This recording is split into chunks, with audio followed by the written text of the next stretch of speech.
It's nice looking around. Yeah, that's right. That's not right. Good morning, colleagues. I'd like to welcome members of the public to this meeting of the council, particularly those watching the live stream on the council's YouTube channel. This council supports the principle of transparency and encourages the filming, recording, and taking of photographs at its meetings that are open to the public. Members are therefore advised that this meeting may be filmed, recorded, or photographed. Please can I ask all members to turn their mobile phones to silent or vibrate whilst the meeting is taking place. There is no fire alarm test scheduled for today, so if the alarm sounds, I will adjourn the meeting and we will all make our way downstairs via the fire escape in the corridor behind you. The muster point is at the far end of the building. I have received apologies today from councillors Fuller, Hoy, Josh Schumann, Taylor, Bowden, and Simon King. Are there any other apologies that I need to be aware of? Councillor van der Ven may be late. Okay, thank you.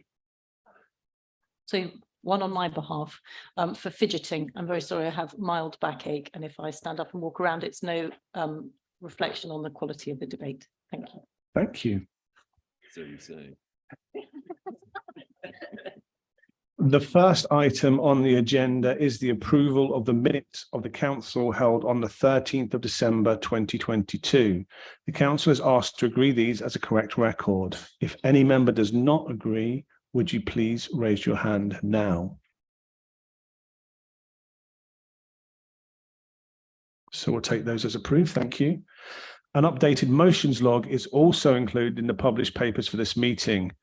For your information and order to report on progress. While I'm not going to be opening debate on any motions log, I will take any questions or comments on the motions log.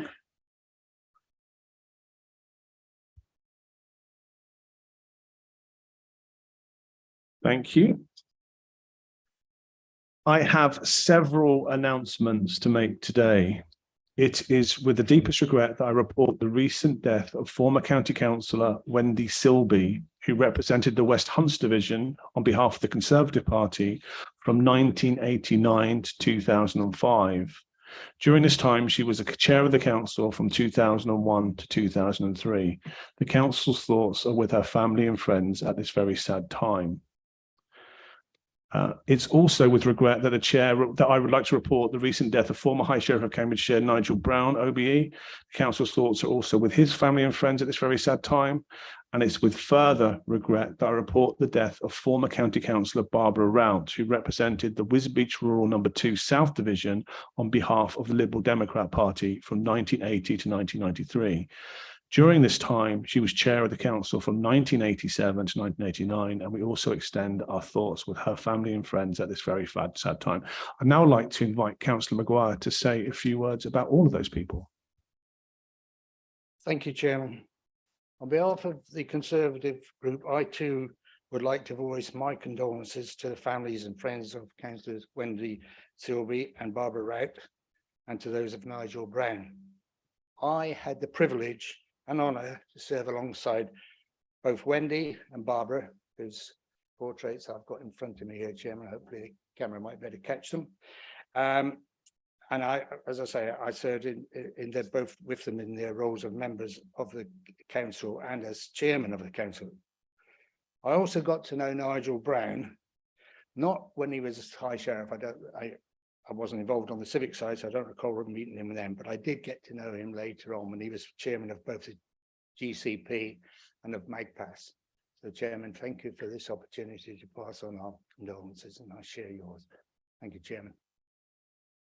Thank you, Councillor. Councillor Kindersley. Thank you, Chair. I'm grateful for the recollections of the Under Sheriff Caroline Stenner in order to make some comments about Dr. Nigel Brown, who was appointed as High Sheriff of Cambridgeshire by royal warrant in March 2010.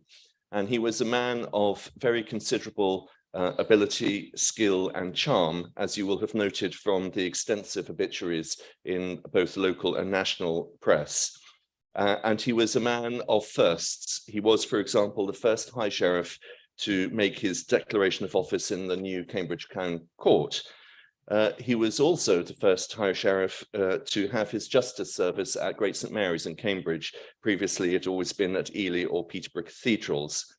And following his installation at Great St Mary's, he walked across Parker's Piece to his first event, which was at the Cambridge Literary Festival.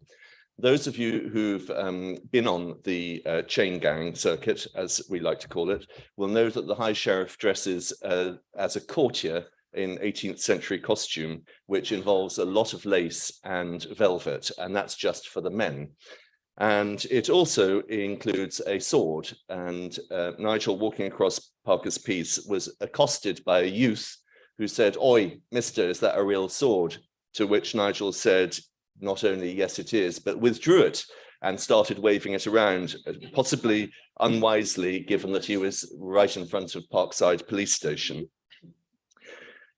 During his year in office as High Sheriff, he visited many parts of Cambridgeshire, and his key task, as it were, his voluntary efforts were very much focused on the numerous small charities which he came across and which he fundraised enthusiastically for, particularly with a focus on young people. One of the last surviving jobs of the High Sheriff is to read out general election results. And it was in the 2010 general election at Compton Village College that he read out the general election results. And I, as one of the losers in that election, that was the first time at which I had the pleasure of meeting him, and did so subsequently over the years at many events and many places across Cambridgeshire. He was a very special man, and I think it's important that we as Cambridgeshire County Council add our thanks on behalf of the people of Cambridgeshire for Nigel's life. He did so much for the people that we also represent, and it was an honour to have known him. Thank you. Can I ask the council now to stand in memory of Wendy, Nigel and Barbara?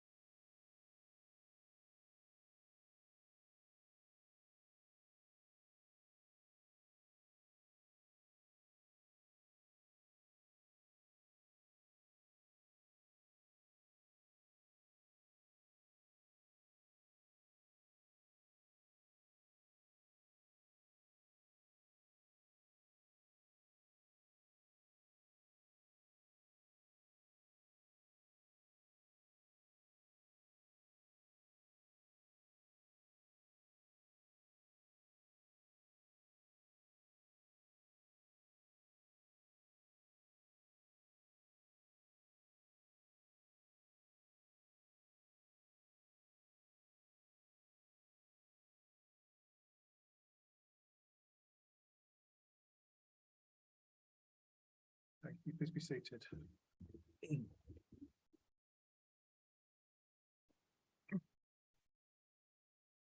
I am delighted to welcome Michael Hudson, who will be joining the council on the 13th of March as Executive Director of Finance and Resources and Section 151 Officer. Michael joins us from Worcestershire County Council, where he is currently Chief Financial Officer. Michael is currently the President of the Society of County Treasurers, representing finance directors across the County Council, and I think he's present in the gallery today. So hello to Michael. I'd also like to welcome Frank Jordan, who is joining the council as Executive Director of Place and Sustainability on the 27th of March. Frank is currently the Corporate Director of Resident Services at Nottingham City Council and leads a range of essential frontline services. I also look forward to welcoming Emma Duncan, who will be joining the council as Service Director, Legal and Governance and Statutory Monitoring Officer on the 27th of March. Emma is currently the Director of Law and Governance and Monitoring Officer at the Royal Borough of Windsor and Maidenhead and is a qualified solicitor. Emma is a former lawyer, governance lawyer of the year winner, and has been responsible for leading an award-winning MJ legal team of the year too. I would also like to welcome Simon Parker, who will be joining the council on the 13th of March as its first Service Director, Policy and Communities. and he will bring together policy and business intelligence with key public services, including libraries, adult skills, and the communities team. Simon joins the council from the Department of Education, where he was Director of Policy and Transformation. As Charlotte Black, Interim Executive Director of People Services and our former Statutory Director of Adult Social Services, has now retired from the council, I would like to congratulate Debbie McQuaid, who took up the Statutory Director of Adult Social Services remit on the 21st of January, alongside her duties as Interim Service Director, Adults and Safeguarding. The County Council has commenced a recruitment for the role of Executive Director for Adults, Health and Commissioning, which will become the Council's Statutory Director of Adult Social Services when an appointment is made. The Council will wish to note that Noel Godfrey, Director of the Connecting Cambridgeshire Digital Connectivity Programme, retired in January, having worked for the Council for 33 years. Noel has led many highly successful collaborative digital infrastructure projects and gained widespread national and local recognition for her dedication to improving digital connectivity for all. Her energy and expertise in leading Connecting Cambridgeshire programme over the past decade has brought significant improvements in broadband, mobile and public access Wi-Fi coverage for homes and businesses across Cambridgeshire and Peterborough, whilst pioneering innovative use of next generation smart technology to help tackle transport and environmental challenges. As a result of her work, most homes and businesses can now access super fast and faster gigabit broadband. Free Wi-Fi is helping people to get online in more than 250 public places. Better mobile phone services are more widely available, and local sensor networks are helping to monitor traffic, flooding, and air quality in market towns. We wish Noel all the best for her retirement, and we're now delighted to welcome her successor, Jérôme Clulot, who joins us from Nottinghamshire County Council with considerable experience of digital connectivity projects. I am pleased to report that the Council's website has recently been ranked as one of the most accessible of all County Council websites. The National Silk Tide Index report has awarded the Council's website a score of 96 out of 100 for accessibility. This means the site is user-friendly, inclusive to all, and content is easy to find. Thanks go to the Council's web team and those across all departments who have supplied online content for all their hard work. As Chair of the Council, I attended the following events. The Huntingdonshire District Council chairs Christmas Carol service, which seems a very long time ago, the Holocaust Memorial flag raising at Newshire Hall, the Cambridgeshire Royal British Legion County Conference, and the Pride flag raising at Newshire Hall. My Vice Chair, Councillor Kindersley, attended the Huntingdonshire District Council Holocaust Memorial Day service. Finally, the Council will be delighted to know that £230 was raised for the charity Sarcoma UK in honour of our late colleague, Councillor Derek Giles, during the carol service at our last meeting. That concludes the announcements for today.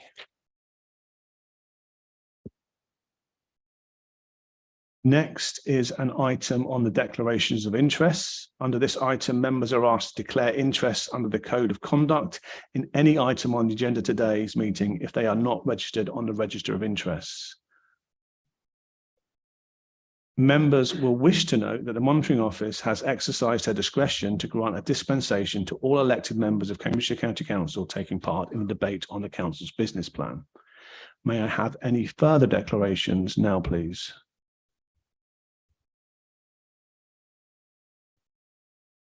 Item number 4 is public question time, which allows members of the public to ask questions at the council meetings, provided they have given advance notice. No public questions were received, so now we're going to move on to item number 5 on petitions, which allows members of the public to present petitions in accordance with the agreed protocol. No petitions were received. So we'll move on to agenda item number 6. But before we do that, can I remind you about the audio and voting system? And please listen very carefully. In order to register, please raise your hand and don't press the microphone buttons, which is a change from last time. So we're going to go back to the traditional method of just raising your hand, and Councillor Kindersley will add you to his list of names.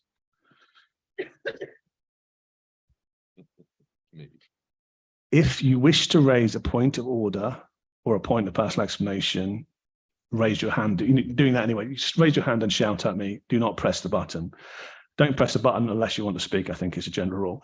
I intend to be very strict about both the raising of a point of order or a point of personal explanation. Raising a point of order means that the member believes that there has been a breach of the council's rules of procedure or law, so I will require the member to indicate the rule of law which he or she considers has been broken. If this belief is challenged, I as chair will be the final arbiter. A point of personal explanation may only relate to some material part of an earlier speech by the member raising the point, which may appear to be misunderstood in the present debate. Again, I will be the final arbiter. I would like to remind members that if a member rises on either of these points, any other member currently on their feet should immediately sit down until the point has been determined. Next is item number 6. Proposed business plan for 23 to 38, which was this 28. That's a typo. Yeah, 23 to 28, which was discussed by Strategy and Resources Committee on the 26th of January 2023. Debate on the business plan will be conducted in accordance with a detailed procedural circulated to all members on the 13th of January. I now propose that we suspend any standing orders in connection with the business plan debate in order to accommodate the agreed protocol. So seconded, Chair. All those in favour of suspending standing orders, please raise your hand.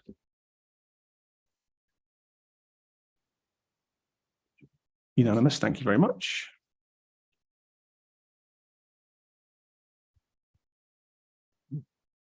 Can I now ask the Chair of Strategy and Resources, Councillor Netzinger, to move the recommendations as set out in report on the Council agenda? Thank you, Chair. Happy to move. Would you like me to speak to that now? Thank you. Thank you. Today, I present for full Council's consideration and approval the Council's business plan. This business plan has been produced reflecting the priorities of the joint administration, while also reflecting the severe financial challenges we face. Through this business plan, we will deliver a balanced budget for 2023 and 24, which we are legally required to do. I'm extremely grateful to the officers of the Council at all levels for their support in bringing forward this balanced budget. The Council also brings forward a medium-term financial plan covering a 5-year timescale to ensure that we recognise and provide for predicted growth in the demands of our services and predicted cost increases. And the papers before full Council today include our full financial, capital and treasury management strategies. Our financial situation this year is more challenging than ever.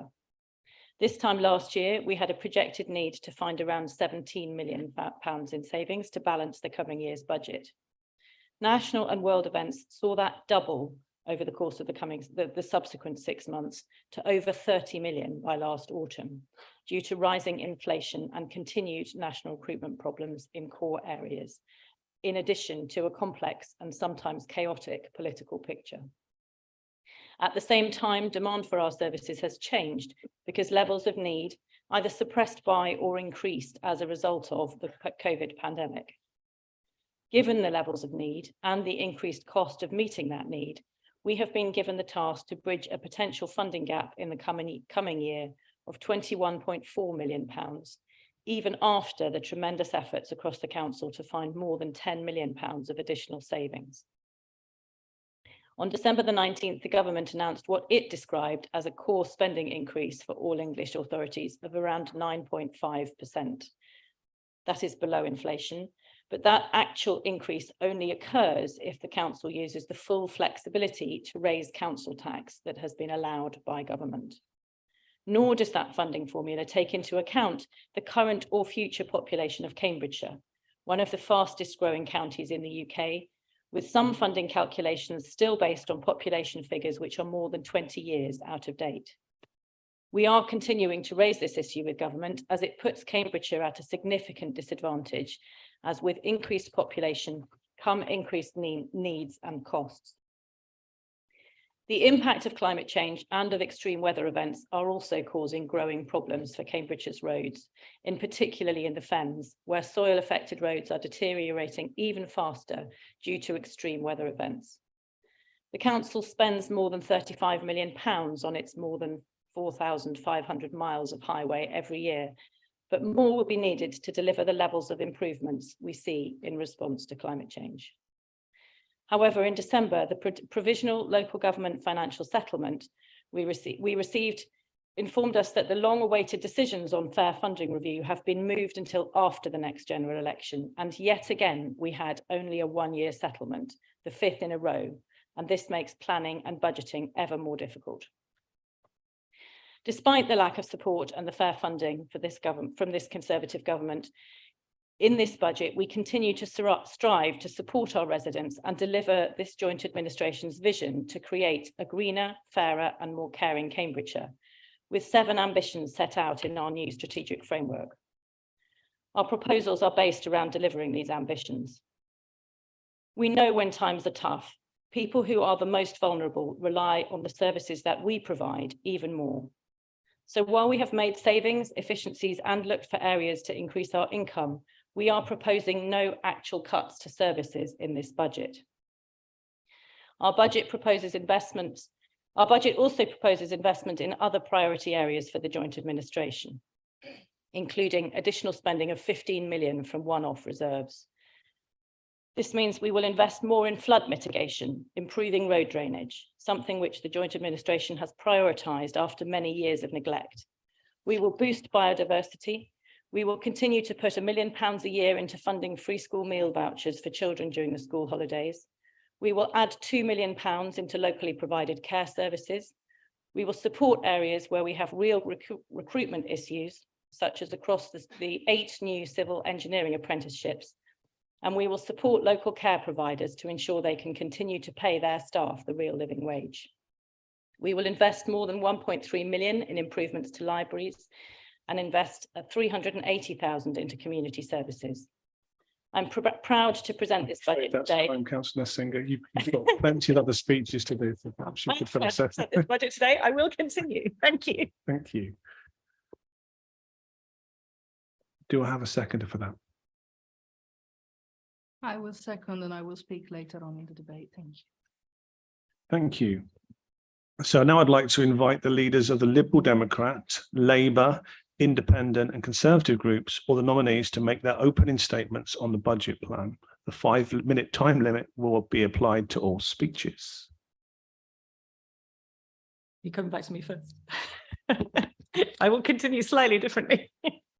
So I've already spoken about the priorities of this budget, and I will keep this section comparatively brief. I would like to take again this opportunity to thank all the officers and indeed all the members in this room for the hard work which has gone into producing this budget over the course of one of the most politically turbulent years of my life. Preparation for the Council's budget begins in early summer, and by that point it was already clear that rising energy prices were having a huge impact on inflation, which was already an issue for the Council, as post-pandemic supply chain problems had already led to large increases in construction costs. Over the summer, while commentators such as Martin Lewis emphasised repeatedly the terrifying impact of rising prices, central government appeared completely paralysed as we waited for the outcome of the Conservative leadership contest. We then had that paralysis from the summer, followed by the utter chaos of the Truss government and Kwasi Kwarteng's fiscal event. It is hard to overemphasise the impact of that event and the weeks of chaos that followed on the Council's finances. We as a Council have a lot of borrowing, and as borrowing costs rose and inflation continued to soar, the financial mountain our officers faced looked enormous.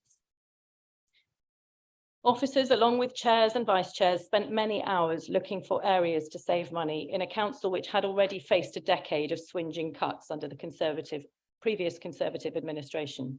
And I want to thank all those involved for the incredible hard work and careful thought that went into finding £10 million of savings, which enable us to continue to prioritise spending on key areas such as the free school meals vouchers and the real living wage, alongside our continuing investment in renewable energy projects.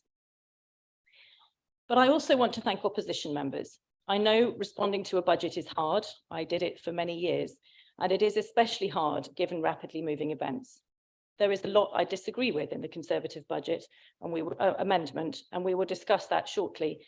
But Conservative members too have spent time on budget preparation in committee sessions and over the course of the autumn while the economic chaos raged around us. And I would like to thank them, and particularly the Conservative spokes, for their work in reviewing budget papers. This council values the contribution of all members, and it will continue to do so. Thank you. Thank you, Councillor Machini. Thank you. Thank you very much, Chairs. And can I please also begin by thanking everyone involved in the work that has been done so far. I would like to specifically thank, of course, all the members of the Joint Administration and, of course, all the members of the opposition for the help that they give us. But especially, of course, on my behalf, thank you to the Labour group. We remain a relatively small group, but the amount of work that my members have done in bringing forward this in the very challenging circumstances we find ourselves in is truly amazing. So thank you, everyone, for everything you do. We, of course, have to acknowledge a very difficult situation nationally. It feels like you're a bit of a broken record. It's been challenging for some years at the national level, but it's amazing the amount to which in a very short time you can absolutely destroy most of what holds our economy together. You know, over the summer and the autumn, we've had the sterling crashing, gilts have been soaring, inflation have gone completely out of control. The cost of living is absolutely squeezing everything they've got out of our residents, is plunging them into poverty. And when nurses and teachers go on strike to the level that we're seeing right now, you know that something is very, very wrong. We continue to have challenges in Cambridgeshire of the type that we're very familiar with. We have far too much growth for the infrastructure levels that we have. We don't have the kind of network that would support the growth that we're experiencing. And we still have an unacceptable north-south divide. Lucy has, of course, already quoted the Secretary of State when he spoke on the 19th of December, saying that they were giving us a 9% increase in core spending power, which of course is not only is it below inflation, but it's also almost entirely predicated in the ability to raise tax. And you absolutely cannot believe the level to which this government still devolves the axe and still offloads the unpopular decisions on those least able not to afford not to make them. There's a lot of things that this government could have done very easily to make our life significantly easier. The first one, of course, the reforms in adult social care that have been trailed for very long and still haven't come. According to Sally Warren, who was recently a director of social care at the Department for Health and Social Care, only 2 billion a year for 2 years would be required for the kind of reforms that would save the NHS the currently far higher cost it spends on blocked beds. And this council faces 30 million of inflationary and demand pressures on its adult social care budget this year, when only 12 are coming from the national government grants. The second thing, in addition to adult social care, is fair funding, which we've all been calling for many, many years. Cambridgeshire, once again, 10% poorer than its statistical neighbours in terms of core spending power per head. Yet, in the last decade, we have grown 10% more than the England average. This cannot continue, and the government urgently could do this very easy thing and based its funding allocation on the 2021 census figures. Yet, despite all this, we continue to deliver for our residents, we continue to deliver on our strategic framework, and we continue to pursue extremely important things. A net zero county by 2045, better and more sustainable transport, healthy and safe and independent lives for everyone in Cambridgeshire, real action against poverty and income inequality, resilient communities through better public services and more opportunities for our children and young people. And all of this and more is the spirit in which our budget is presented, and I look forward to presenting it to the Chamber later. Thank you. Thank you, Councillor Sanderson. Thank you very much, Chair. I think it's fair to say that our budget has been set during the backdrop to, excuse me, an unprecedented year, even worse than we could have imagined at our last budget setting debate at Council. Full credit must be given to our officer team for yet again producing a balanced budget. This, as we've heard, is despite the government moving back the fairer funding review by another 2 years and still expecting Cambridgeshire to consider local population growth without an updated funding adjustment in the last 20 years. All group leaders signed up to a letter to the Secretary of State for Levelling Up the other week, We have at least 2 Cambridgeshire MPs in senior government positions, and I don't think it's an unreasonable request for us to expect them to deal with this matter properly, and neither can we ignore where we are nationally. The week before Christmas, the government announced what it described as increased core spending for all English local authorities of around 9.5%.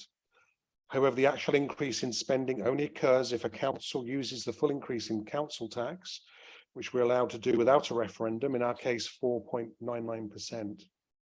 The harsh reality is that if we don't do this, our spending would fall far below inflation at a time when costs remain high and demand for our services, as members know, is growing. 75% of our council budget is spent on social care service for adults and children, and the extra money raised if council tax does go up by this amount will generate an extra £17.5 million, which will just about cover the increased cost of demand that we're expecting in this area. Despite some of the eccentric blogging we've seen from certain individuals recently, this budget will focus on the most vulnerable people, and we will be there for people during these tough times. So yes, we've made some savings and efficiencies. We've looked for areas to increase our income, but as Councillor Netzinger said, we're proposing no cuts to key services. We're doing this by investing £15 million from our one-off reserves, which we set aside last year. And if we approve today's budget, we could continue to put in £1 million into funding free school meal vouchers for children during school holidays, add £2 million in local provided care, help in some areas where we have recruitment issues, such as creating 8 new civil apprenticeships in highways, and give social care providers the money to ensure that they can continue to pay their staff the real living wage.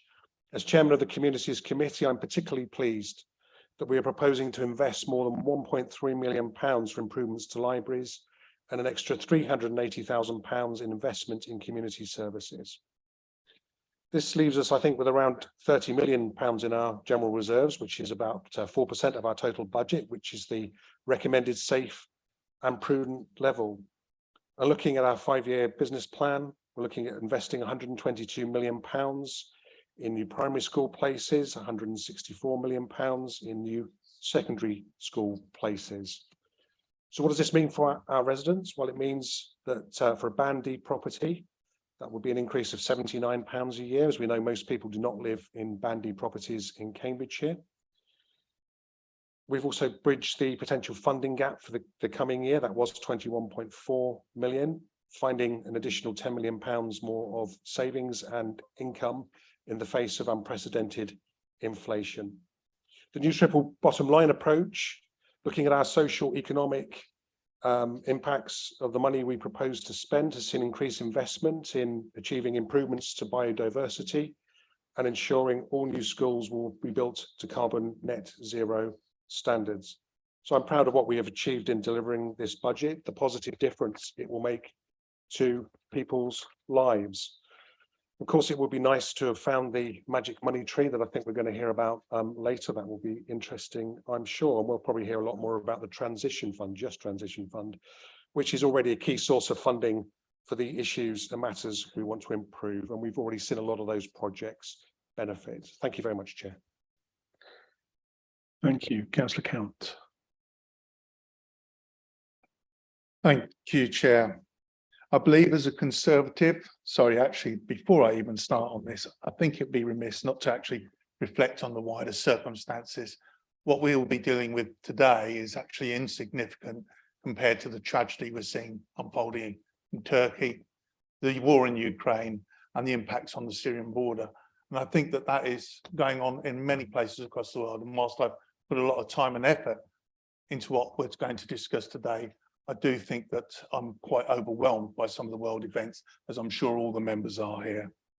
But back today, I do believe that as a Conservative, that an effective council, you must deliver core services, you must protect the vulnerable, you must do everything you can to make the organisation efficient, so more money can be spent on the front line.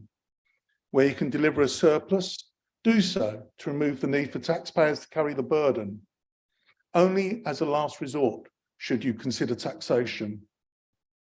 This compares directly with the Joint Administration's belief. Tax to the max so you can deliver political priorities, which you've heard about quite repeatedly in the opening speeches, and everything else comes second. Their plans for delivering core services, they've said there's been no cuts, but let's have a look at actually what's going on. Because I would disagree that closing Great Giddings School is not a cut to services. I know the parents around there think that that is. I would describe closing Stibbington Activity Centre as a cut to services, but obviously this administration doesn't seem to think that.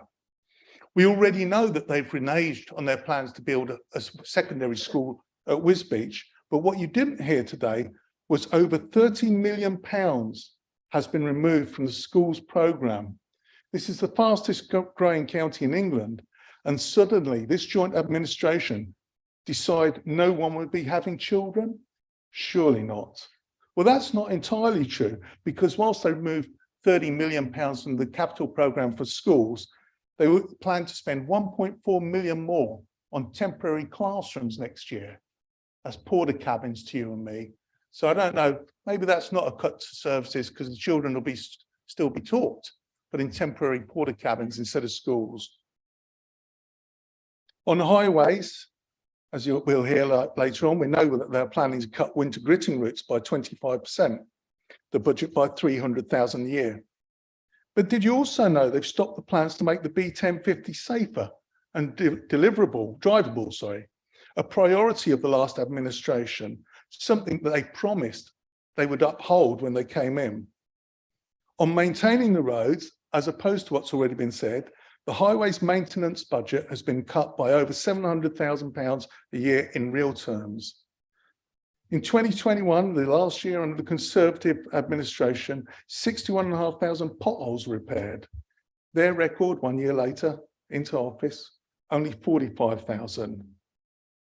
The leader's answer to that on Jeremy Salis' show is we must all drive slower and get used to bumpy roads. Also, she believes the council should concentrate on repairing roads where there are a lot of cyclists, such as Cambridge City, rather than potholes on roads in the Fens, where hitting a pothole can put you in a water-filled drain. On efficiency measures like a petulant child, the joint administration doesn't like sharing. The problem with that is the cost of ending sharing with Peterborough and spending more on senior management is now likely to exceed £8 million. On delivering a surplus, something the Conservatives' previous administration put a lot of effort into, the current 5-year plan will have £71.5 million of services delivered by surpluses in income generation, largely instigated by the Conservatives. For example, building of solar farms. There are no meaningful, substantial measures coming forward from the administration to match that. Instead, their default tax to the max attitude. In our amendment later on, you will hear how badly they have treated the vulnerable by putting funding for their political priorities ahead of protecting those that need our help the most. They've attacked the budgets for mental health, slashed the staffing and safeguarding, undermined the support for children with special educational needs and disabilities, all of which we will try and reverse. I know the type of thing they promised the voters to secure power, but I'm afraid that's time, Councillor Counts. Probably a good job there. You might have heard something you didn't like. Too late for that. Thank you. So under item 5 of the order of debate, we are now going to debate all sections of the business plan. All members will have the opportunity of speaking once only for 5 minutes, and I will propose as part of the main debate to exercise my discretion and invite the chairs of the policy and service committees, if they wish to speak first. But before we start the main debate, I propose to take amendments at this stage. There is only one amendment which was circulated electronically to members on the 31st of January 2023 and published on the council's website. Can I start by inviting Councillor Count to move the Conservative amendment? Thank you. I so moved. Would you like me to speak to it? Please, yes, please. Thank you, Chair. There's an old joke you may have heard, it's a very old one, about the man who asked someone for directions. And the answer starts Well, if that's where you want to get to, you don't want to be starting from here. And that's how I feel about this amendment. You see, we have to put forward a plan to balance the budget for next year, but the current administration has already widened the budget gap by over £50 million across the term of the MTFS by delivering their political priorities rather than council services, their lack of leadership, and their failure to deliver on time and on budget. Which means in our amendment, we are hamstrung by their failures before we even start. If it were not for those failures, we could have been looking at potentially no rise in council tax this year and delivering core services. But more importantly, at this stage, it is their choice of attacking the vulnerable and the safety of our residents, which we must seek to reverse rather than focusing all our attention on tax cuts. The attack on the most vulnerable when they seek to remove services, staff and support from our residents. Children with educational needs and disabilities are having non-statutory supported services they've been used to for years cut. Post-pandemic, we need more support for mental health, but this administration will completely stop the recruitment of budgets for £150,000 this coming year for those posts. Family safeguarding units are to have 8 positions removed, yet Ofsted issued concerns in March last year over high caseloads and staff shortages. But this administration finds it easier to cut vacancies out of the budget rather than reallocate resource and effort into where it is needed to try and find those people. You heard earlier about the £700,000 real terms cut to highways maintenance, whereas our proposals will invest £5 million over and above their current proposals at £1 million a year. Not only that, we will reverse their £300,000 a year cut to winter gritting. And on that subject, let me tell you something. Here's a quote. The extent of gritting proposed is inadequate for the safety of Cambridgeshire residents. That's not me today. That's the leading Lucy Netsinger when she proposed a motion to restore gritting levels higher than what she is proposing today. To enable greater flood defences, you need to understand that the Environment Agency and Anglian Water both hold matched funding pots. By agreeing to our investment of £2.5 million, this county council will have the ability to deliver up to £7.5 million of flood defences. You cannot keep voting this kind of thing down and praying the storms do not hit us. This makes sense to give our officers the direction to deliver meaningful co-deliverable plans. Another successful Conservative innovation brought forward previously by Councillor Steve Criswell was the Innovate and Cultivate Fund. Fine-tuned over time to the Cultivate Fund, it improved community resilience and delivered significant investor-saved returns for this council and improved outcomes for residents.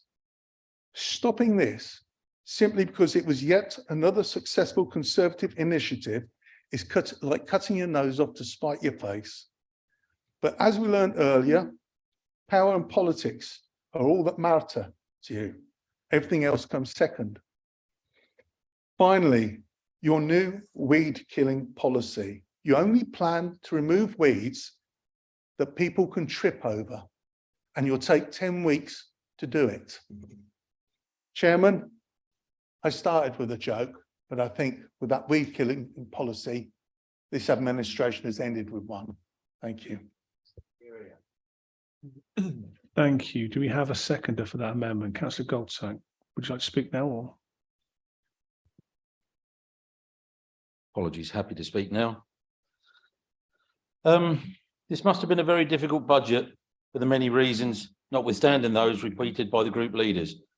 Making so many real-time cuts, even if they're small and almost hidden, can't be why members joined this council. Whilst there are many issues I could raise, I'd like to focus close to home. That's my home. My home in Isleham, in my ward of Soham North and Isleham. Of the 3 capital programmes you have taken out, valuing 22 million, One for 7.64 million is to Soham Village College. One for 12.65 million is for Island Primary School. All levels of local government cut, from bus routes, potential penalised for commuting cams. I just want to know what my ward's done to upset you. Why? Of 22 million pounds have you taken 20 million from our ward? It's incredible. And it can't be on numbers because, as Steve says, children are still coming. School demand is there. They've all been justified, but you've taken 20 million pounds out of the capital campaign in my area. And I have to stand up and tell them why you've done that. I can't tell them. Hopefully you can tell them. A real issue here comes down to a lack of leadership across the council, supporting officers in difficult circumstances. Don't see it. You know, you've actually had the leader of the independent group today thanking the officers for the budget. Thanking the officers for the budget? I thought members produced the budget with the officers, or did you sit back and thank the officers for the budget? Found that quite amazing.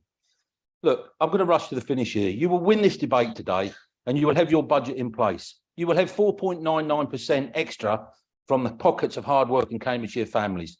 I urge you simply to step up, lead, not behind your officers, but work harder with them. I wish you well with the delivery of the budget for the sake of the residents of our county. And also, as our leader said to you in your first meeting in Duxford, I pass to you the honour of leadership. With this comes the burden of responsibility. Please grasp that, take that to where you want to go with it, and help these officers deliver for the people of Cambridgeshire. I wish you well with the budget. Can't support it. Thank you. We're debating the amendment, Councillor Goldsack, not the budget, just to make it clear. We'll open debate then with Councillor Howitt. Thank you, Chair. Not content with crashing the economy, leaving the average mortgage holder £2,000 a year worse off, and Britain an unnecessary £30 billion in the red, the Conservatives seem to want to do to the Cambridgeshire budget the same reckless economic disaster which they have caused to the council, to the nation's finances. In this amendment, what do they want this council to do? Raid our reserves by nearly £6 million, using one-off monies to meet recurring costs, and actually making the financial black hole, which they bestowed to us, even higher in the future. Section 9 on page 48 of the business plan is quite categoric in saying that economic slowdown, high interest rates, unfunded government reform, plus the continuing challenges of COVID, from Brexit and of climate change, mean that our reserves are at the lowest levels sufficient to meeting the increasing risks which we face. It is clearly stated that we are already low relative to other similar authorities in the degree of reserves which we hold. Yet they want to drive our reserves lower and to steal the money necessary to help this authority to restructure to meet the challenges which we face, and necessary to meet the biggest challenge of all, that of climate change. Meanwhile, the squeeze on capital funding, which the Conservatives seek to criticise today, is of course a direct response to the increasing cost of borrowing directly caused by their own government. The Conservatives may be banking on their own economic illiteracy not being seen or heard by the Cambridgeshire public. But informed opinion in our county, businesses, other public organisations, educationalists, the media, will see that this is irresponsibility of the worst kind.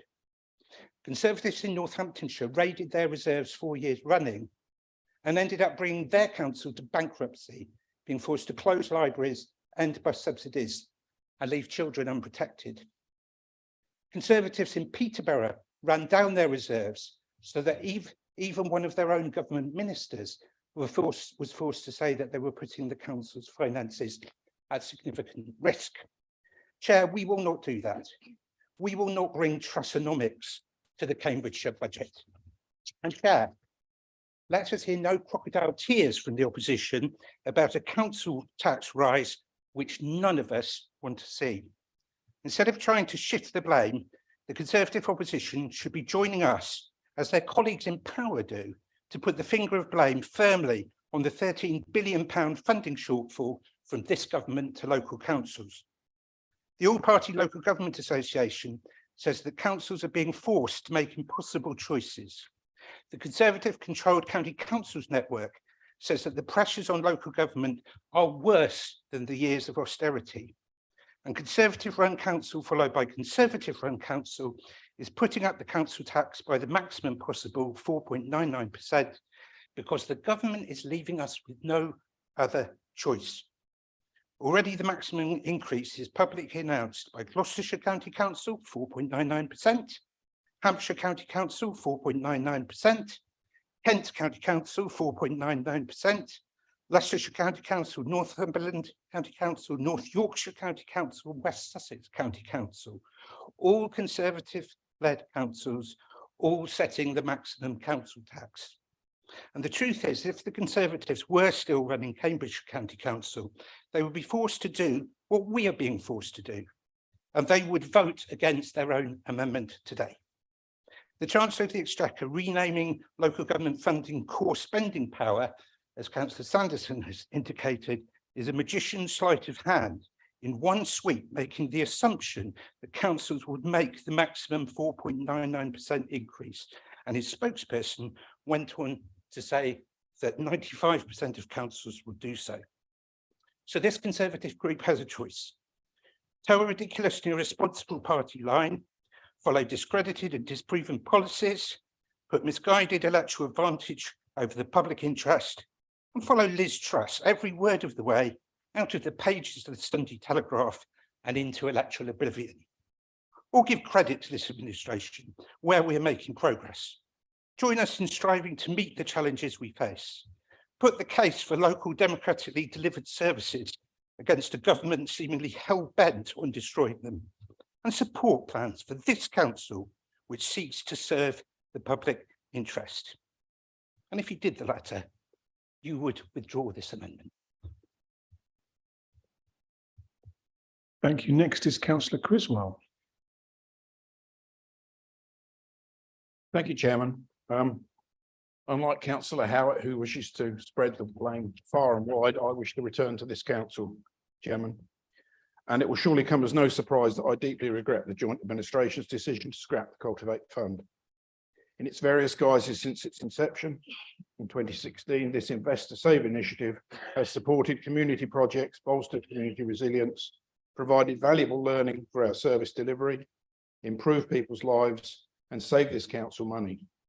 By the time current projects are completed, around £2 million will have been saved. That's a return of about 8% above investment, which is why our budget would ensure this valuable resource continues with a £250,000 investment in our communities. Those members who were here before May 21 will recall a major theme of the Conservative administration was putting communities at the heart of everything we do. Unfortunately, that seems to have been lost. The funding announced in the Joint Administration budget is basically struggling to preserve the status quo.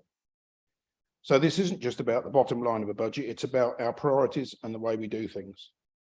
The whole thrust of why we place so much importance in our libraries, why we introduced a dedicated resource to tackle poverty, why we introduced the Think Communities team and developed a closer relationship with our partners, and why that culminated 2 years ago in the launch of the whole place-based working ethos of Cambridgeshire Local.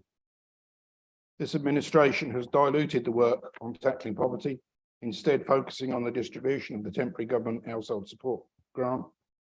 Cambridgeshire Local was scrapped in favour of the elusive decentralisation, which still resides way out of sight in the long grass nearly 2 years on. And the Joint Administration is now struggling to fund the Think Communities team, which was designed to become self-financing through the benefits of place-based working. So as well as preserving the Cultivate Fund, we would reintroduce the Cambridgeshire Local Initiative and re-engage at local level with our parishes and partners to deliver local priorities and meet local needs. We would also move public health to the Cosmic Committee with immediate effect, which is where it belongs and from where its benefit can be best delivered. Chairman, this administration is failing our communities and the people of Cambridgeshire deserve better. The Conservative budget seeks to reverse that trend, which is why I ask members to support it. Thank you, Chairman. Thank you, Councillor Dupre. Thank you, Chair. I don't want to spend too much time on council accounts fantasy economics, but I do think that some of his most wild-eyed fictions need to be addressed. In a textbook case of reverse nominative determinism, council account has been literally unable to make his budget add up, but I will leave colleagues to expand on that point. I will also leave others to address the nonsensical claims that council account has chosen to make on children's services and health. I support the excellent work our joint administration partners are doing in these challenging areas, and I would particularly like to thank Bryony and Maria for putting themselves in the front line for some very, very difficult decisions. There are no plans to cut winter gritting routes by 25% as council account claims. Instead, the joint administration's proposals are to review the resilience of our highways network, not just to snow and ice, but to extreme rainfall, drought and high temperatures, something his failed administration should have been doing regularly anyway to secure government funding. We also want to ensure safer routes for people walking and cycling, not just those driving cars, and our proposals establish a substantial new gritting reserve to deploy in severe winters. Council account has mentioned the B1050, a road that I know well as it's near to me, and I just wanted to say a few words about that. The budget that was assigned by the outgoing Conservative administration was somewhere of the order of 6 million. It is clear that that is insufficient for the task. However, it is equally clear that even a substantially increased budget would be unlikely to achieve what was desired for that road in the longer term. The leader has already referred to the significant and sudden deterioration of many roads all over the county as a result of extreme weather, on top of the long period of managed decline that we saw under council accounts administration. The B1050 is one of many, many such roads, and we are working at the highest levels. We've raised it with the National Infrastructure Commission. We have raised it with the Department for Transport. We are working very hard to see how we can move forward in the face of such sudden and urgent needed work. Council account has been trying to make hay or something with the weeds he bizarrely claims will be humanely relocated, as we propose to move away from the network-wide use of chemical sprays. In my 7 years on this authority, I've received many emails from residents asking the council to cease the prolific spraying of chemical weed killers around the county. The business case for the joint administration's decision notes that this would contribute to reducing the risk of long-term illness from operatives and improve the natural environment. These sound like rather good outcomes to me.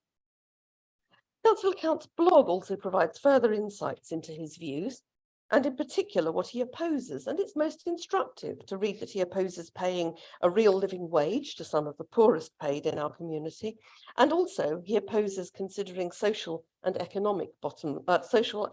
environmental bottom lines alongside economic ones. Finally, and probably the most myopic of his proposals, a crowded field I admit, Council Account wants to blow the remainder of the Just Transition Fund, intended for ongoing investment in net zero, flood risk management and development of local social care in communities, to plug the budget gap resulting from his proposal for a council increase of 0.99% less than the one proposed by the joint administration. The Just Transition Fund gives this council resources and flexibility to respond to major environmental and social challenges, practical issues Council Account clearly does not understand. This amendment clearly does not stand up to a moment's scrutiny and does not serve the people of Cambridgeshire well. I urge members of this council to reject it. Thank you. Thank you, Councillor Machini. Thank you very much, Chair. And I do think actually there's quite a lot of people in this chamber who might remember that when I was in opposition and I railed against the then administration's budgets, I did so in true, genuine anger. And these days, I rather feel that, I should perhaps take the advice of the previous Prime Minister to this one, who had some advice on how you treat your political opponents. But I'm not Liz Truss, and Council Account is not Nicola Sturgeon, so I won't. Of course, he says, if we had been in charge, we would not at all raise council tax at all, but we're not. So here's a 4% increase anyway. We hope nobody will notice. 5 million from reserves being plugged for the remaining gap, which results in 6 million being added to the budget gap for next year. Ladies and gentlemen, a loss on investment. We finally got one. You know, we don't need to go nationally. We can stay in this council. There's still people in here who don't know how to count. And this actually has to be where I take up from where Councillor Criswell mentioned earlier. He will remember we worked together on the Cultivate funds for 4 years. We enjoyed it. I enjoyed it. I know the value of those things. I know how hard it is when you don't have enough money to continue at the same levels as everything you were doing before. And you will notice he said something very revealing. He said the 2 million that were spent on that program over the 4 years of the last administration will, we expect, have paid for themselves by the time all the projects are finished. Now, a lot of those projects are not finished. And you can't, as this amendment has done, this is only one of the imaginary figures I am going to quote, you can't put 250K in the Cultivate funds this year and then take those out of the gap next year, pretending it's 1 year return of investment. It's not going to happen. It's never going to happen. I just, never mind. I mean, I just thought, you know, last year we had a conservative amendment to our budget, which was actually empty. At the time, I was quite upset about that. This year, I think actually that would have been better. So we should probably carry on with real numbers and real figures. And we've got our residents covered, and that's okay. Thank you, Councillor Sanderson. Thank you very much, Chair. I don't think I've ever really seen a more desperate and inadequate budget amendment. Since I've been on this council, it seems to have brought us to Fantasy Island this morning. You'd have thought we weren't in a country or indeed a county or indeed a nation paying for the consequences of failed trustonomics, inflation and a cost of living crisis affecting everyone in Cambridgeshire. I'm sure we won't hear from across the aisle about the dire consequences of Brexit. That won't be mentioned at all. All I can see as this amendment achieves is raise the Just Transition Fund to make some party political points before May's elections. And as I said in my response to the budget, all group leaders signed up to a letter to Michael Gove asking yet again for fairer funding for Cambridgeshire. We actually have 2 Cambridgeshire members of Parliament in the cabinet now, Steve Barclay and Lucy Fraser. So it's good to see at least one Cambridgeshire member of Parliament having a decent week. The amendment doesn't actually raid unallocated reserves as it claims. It takes £4.4 million from a fund that's already made a positive improvement to people's lives, namely the Just Transition Fund. That's made a number of contributions, including the Care Together programme expansion, 2.9 million. Think Communities, which Councillor Criswell mentioned, 1.34 million. Flood mitigation and natural flood risk management in March, £150,000, and special educational needs and disability, an increase there of 325 million. So once this has been spent, among other things, a 0.99% reduction in council tax from this proposed budget, there'll be nothing left from that. And this budget actually increases, this amendment, actually increases the budget gap in the next financial year by £6 million, from 16.3 million to 22.45 million, a prime example of not counting. The Business Change Reserve, which was set up by Strategy and Resources, was actually in response to our peer challenge after the elections. It identified the need for temporary funding to ensure that the necessary capability to develop and deliver the strategic priorities of the organisation are carried out. And this complements the review of shared arrangements with Peterborough City Council and the review of senior management capacity. But actually what it also does is it helps deliver improvements to children's services. And as I said earlier, we've seen some pretty erratic blogging over the last few weeks, Chair. I think you've probably noticed that as well. And let's look at that. Claimed that we've spent over £25 million allocated in the failed attempt to gain accreditation on the real living wage. We actually haven't even applied for that accreditation yet. We've spent £4.5 million on increasing the most senior management staffing costs. That's actually over 4 years. It assumes 100% staffing in all those roles, and it seems that this relies on the Business Change Reserve, which, as I said, will be used on other priorities such as children's services improvements. Apparently, we've introduced new procurement where value for money is watered down due to political beliefs. We apparently spent over £15 million on that. There's actually no evidence of that. And there are no financial reporting variances from social value being applied in procurement. That is completely wrong. We failed to deliver schools and school extensions on time, leading to £1.4 million increase in temporary classrooms. There's actually been a significant reduction in the number of new temporary solutions required across the county. We've realised £300,000. The delays are actually hardly surprising, though, given the delivery costs and inflation issues. So I'm afraid the sums here are more even inconsistent than a Donald Trump election recount claim, so I will not be supporting this amendment. Thank you, Chair. Thank you, Councillor Goodliffe. Thank you, Chair. As Chair of Children and Young People, I hope you'll forgive me with moving to education this morning.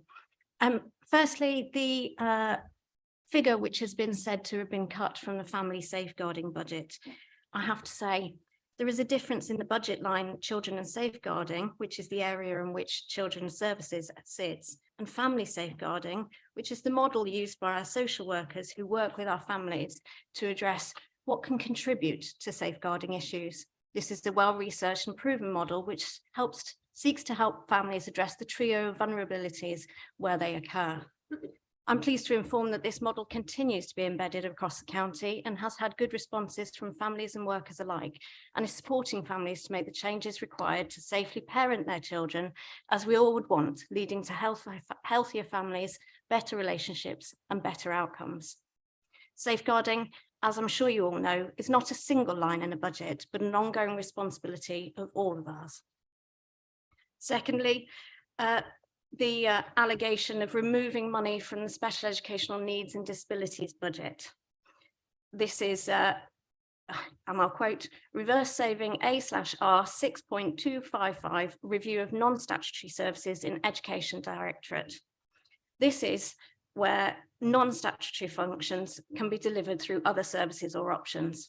We have reviewed the non-SEND services sitting in the SEND Directorate for Careers Advice and Guidance, and proposals are being developed for implementation in the new academic year. In short, we have realigned this non-statutory duty in line with DFE funding for it, nil. And historically, this part of the budget has sat under SEND. I don't know why, and I can only assume that this is what Councillor Count is referring to. This has been clarified in CYP meetings, which are available on YouTube.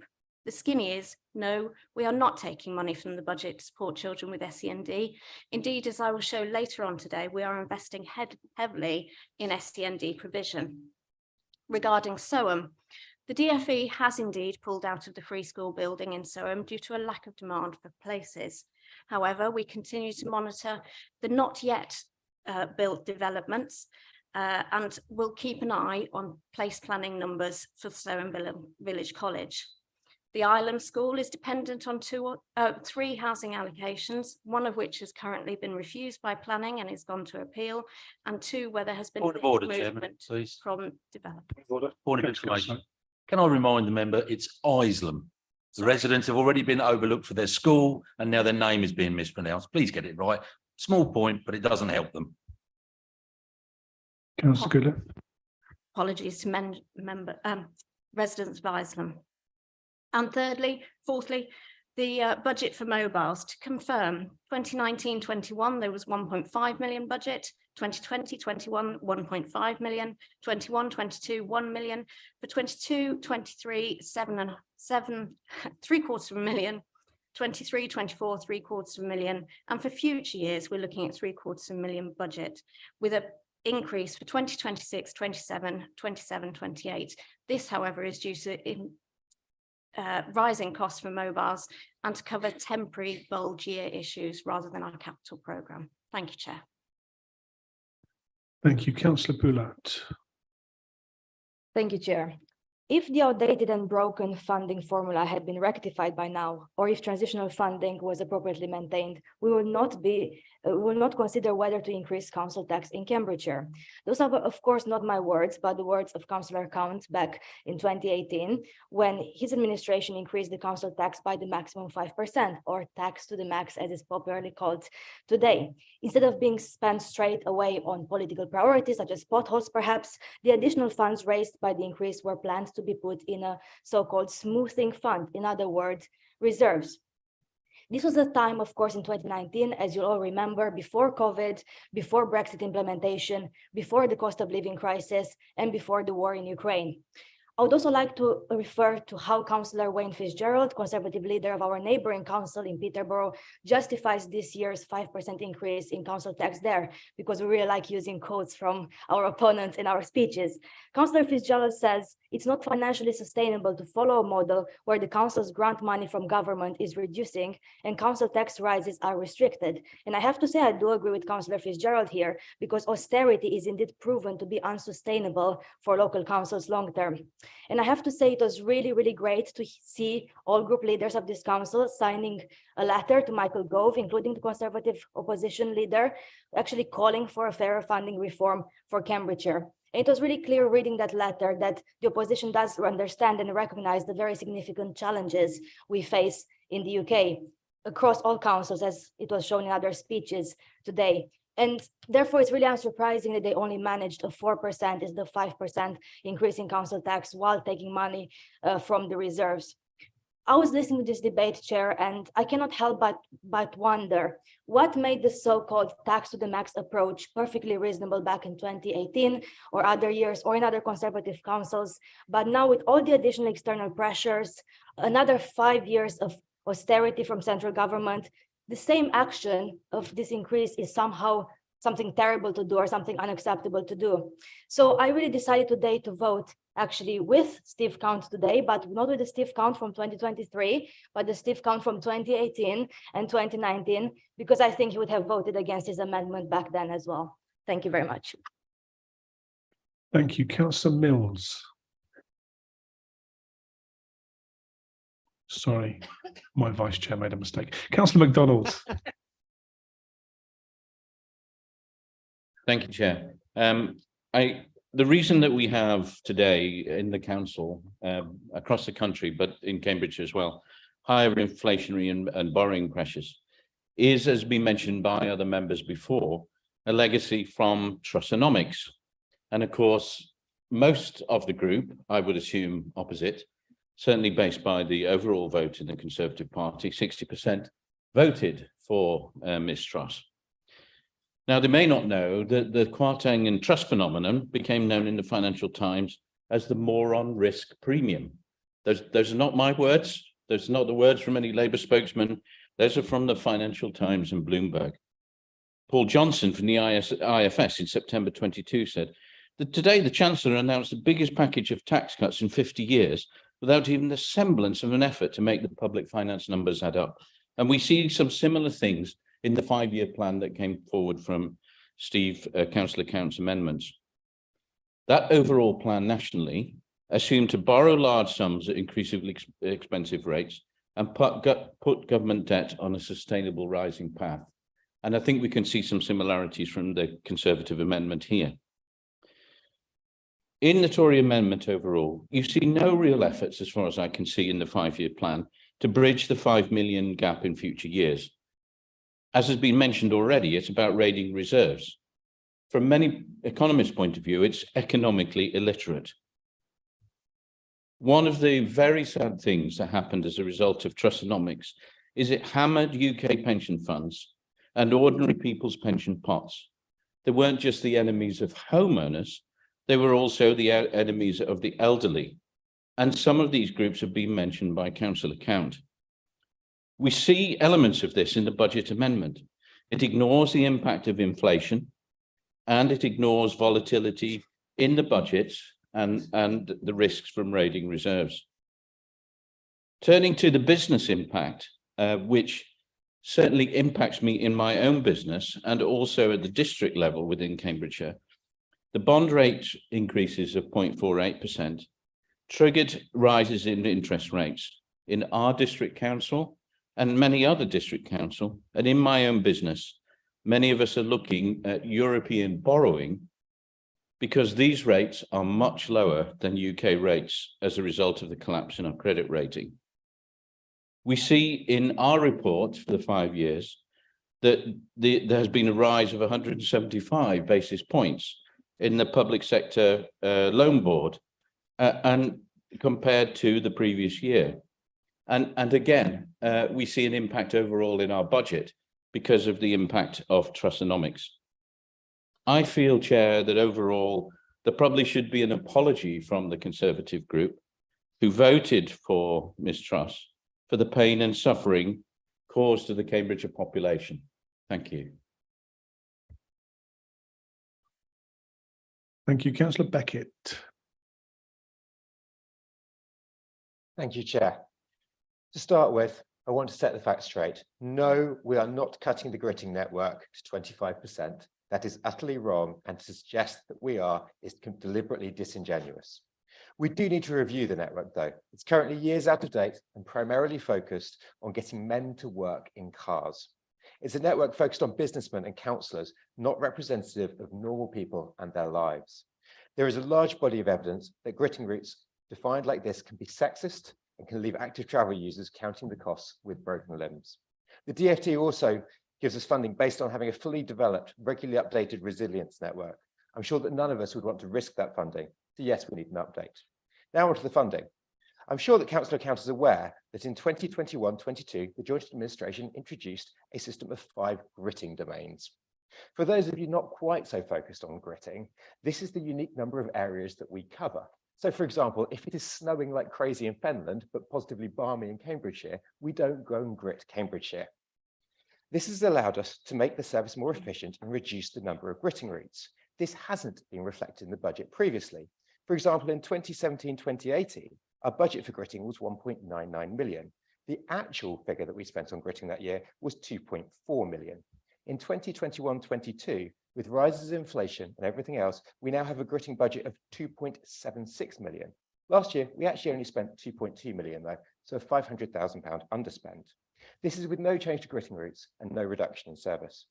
Councillor Count talks about a £300,000 cut to winter gritting. I'm sure he's not trying to be disingenuous here, but it's simply not the case. If he looks at the budget closely, page 53 of Appendix 2, he'll see that while we take £300,000 out of the general annual budget, we're creating a reserve of £600,000 to be used in the event of extreme weather. To summarise, we're actually increasing the amount available to be spent in the case of bad weather by £300,000. As such, I hope Councillor Count will reflect on this and withdraw his misguided accusations. Now onto the question of whether I want more funding for highways, which Councillor Count keeps asking me. Yes, of course I want more funding for highways as Chair of Highways. 1 million, 5 million, 100 million. As Chair of Highways, I always welcome more investment in highways. The question is, of course, where this money comes from and how sustainable it is. On his blog, Councillor Count lists it as a £5 million investment in highways.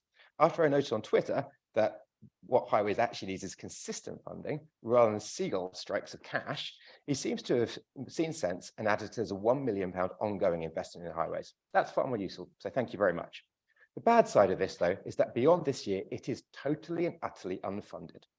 Together with the £3 million of lost council tax revenue and other measures, this leaves the Tory budget amendment with a £5 million per annum black hole from next year.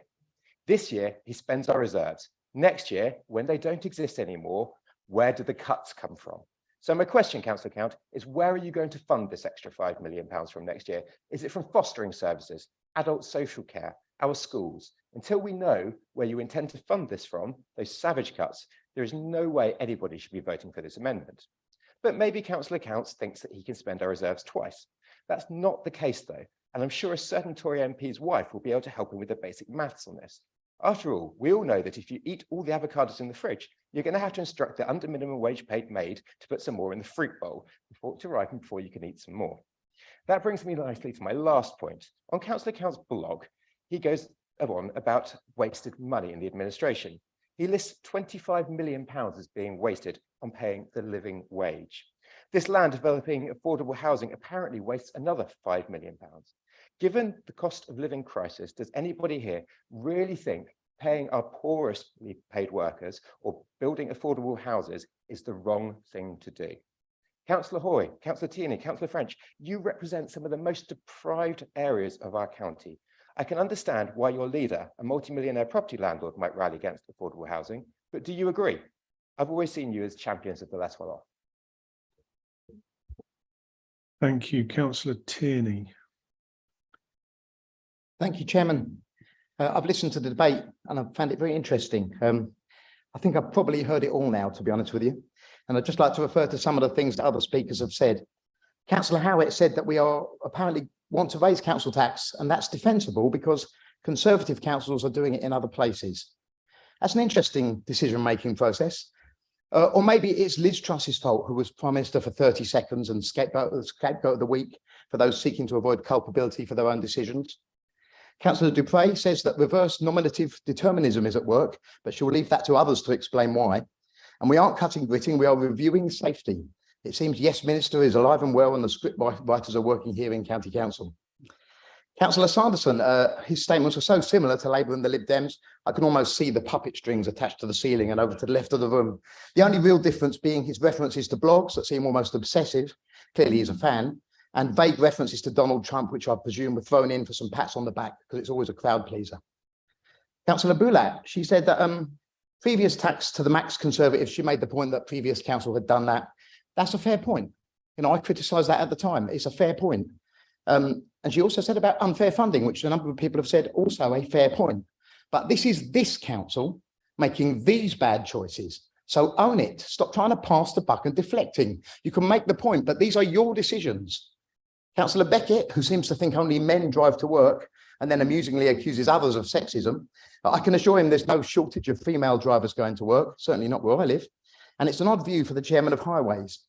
And he also refers to myself and Councillor Hoy and Councillor French as standing for deprived areas. Of course, he's right. And let me tell you what the people in the deprived areas are saying to me. They're saying, stop raising out council tax to eye-watering measures. These are people who cannot afford an additional £5 or £10 or £20. They can't afford it. They're already struggling. Now, we could argue forever about whose fault that is or what the reasons are, and I'm sure we'll all have different views. But these decisions affect them. They might not affect you lot. They might not affect people who are comfortable at home and can afford to pay their bills.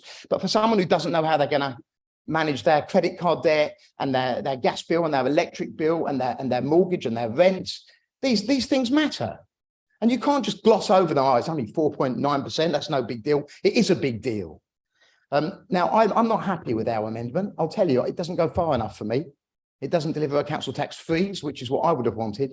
But of a two binary option, it's the better of the pair, and I'll be voting for it. Thank you. Thank you. Councillor Sharp, who's currently the last person on my list. Thank you, Chair. I'm going to be relatively brief, you'll be glad, because I'm just going to touch on the amendment. I've got some comments to make on the main proposal, but you picked Councillor Count up earlier for just talking, to those, so I'll save those for later. Yes, as has been mentioned, Councillor Sanderson mentions fantasy, and then Councillor MacDonald goes into national politics and Liz Truss. I'm quite happy to publicly state I voted for Rishi Sunak in the leadership elections at the start, and I think we've got a very good and stable Prime Minister. But that's all I'm going to touch on in terms of national politics.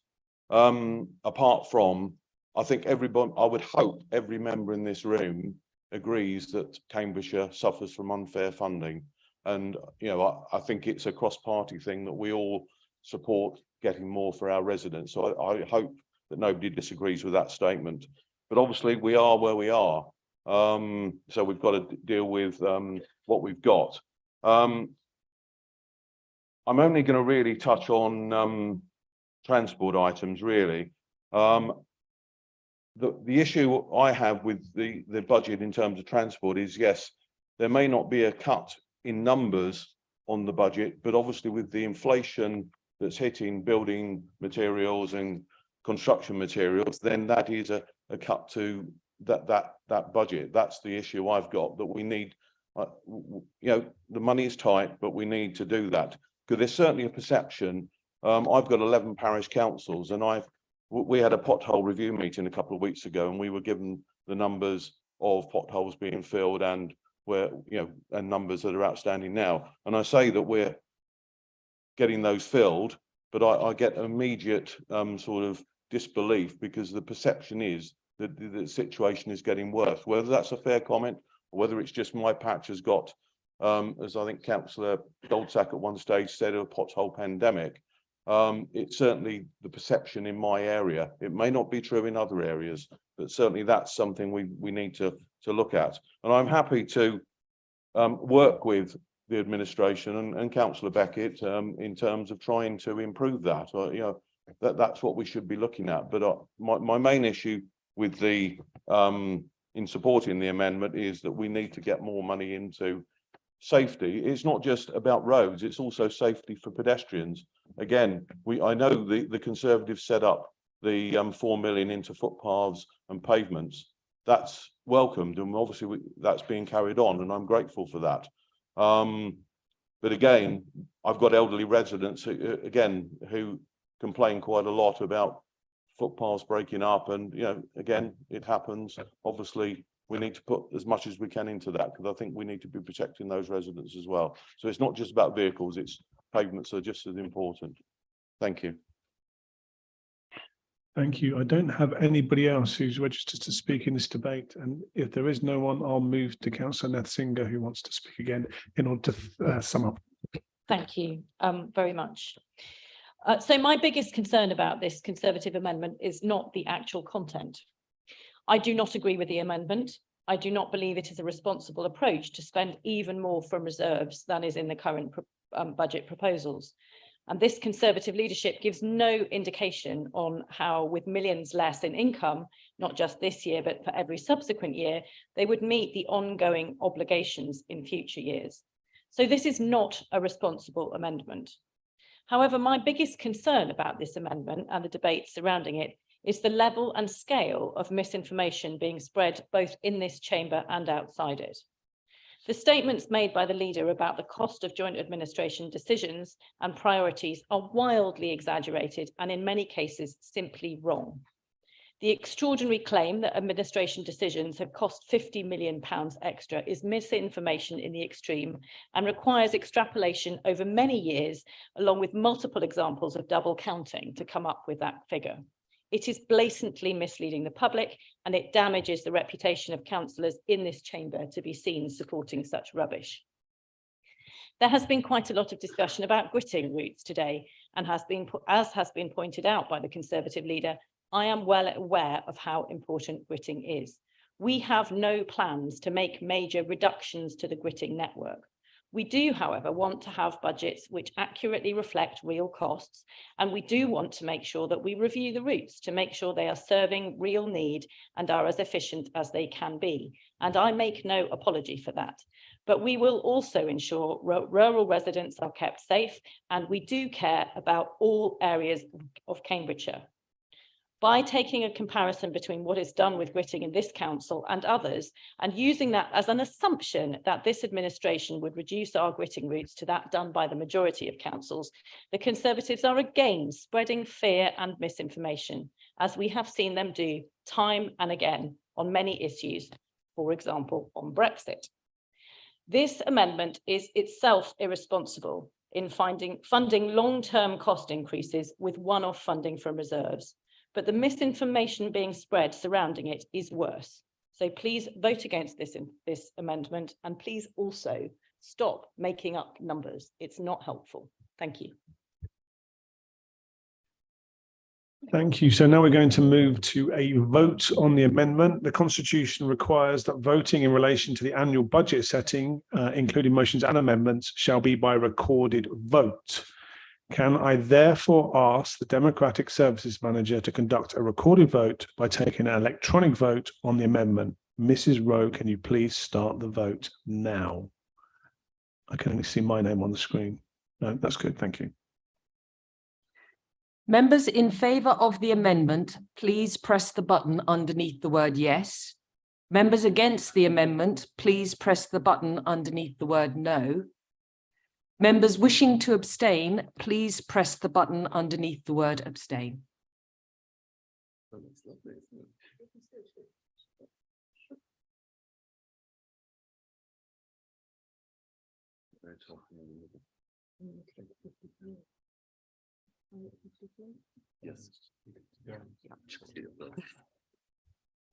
I am now closing the vote. I'll ask my deputy to announce it. Thank you. So the results of the vote is as follows. 21 votes in favour, no abstentions and 32 against, therefore the amendment falls. Thank you.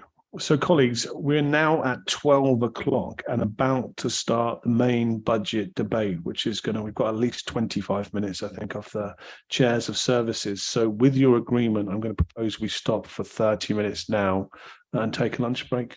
Are we all happy for that? Councillor Tierney shaking his head. In general, are we in favour to stop? So let's resume here at 12:30. Thank you very much.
Could you please take your seats so we can resume the meeting?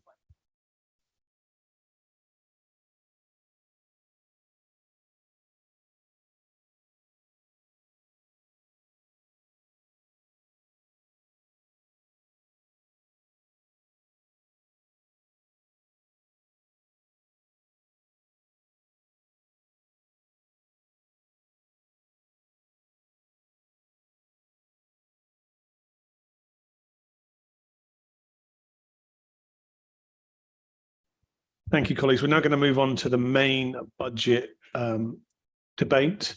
And as promised, I'm going to invite the chairs of the Policy and Services Committee to speak first. So if you wish to, Councillor Howard, you're first up. Thank you, Chair. On behalf of the Adults and Health Committee, our budget has been set after a very difficult year. A resurgence in need and demand for our care services, which had temporarily dipped during COVID lockdown, which this year saw more complex cases coming forward than ever before. Inordinate pressure on our partners in the health service, which had further knock-on effects, especially with more people coming out of hospital needing social care. Huge recruitment challenges, not just amongst our own staff and those of other local authorities, but in the care sector as a whole. Most of all, a year which started with a government which said it had fixed the crisis in social care, was then forced to admit it had not, took the extra money it had promised off the table, and left both people in need of care and care providers with raised expectations, but their hopes dashed.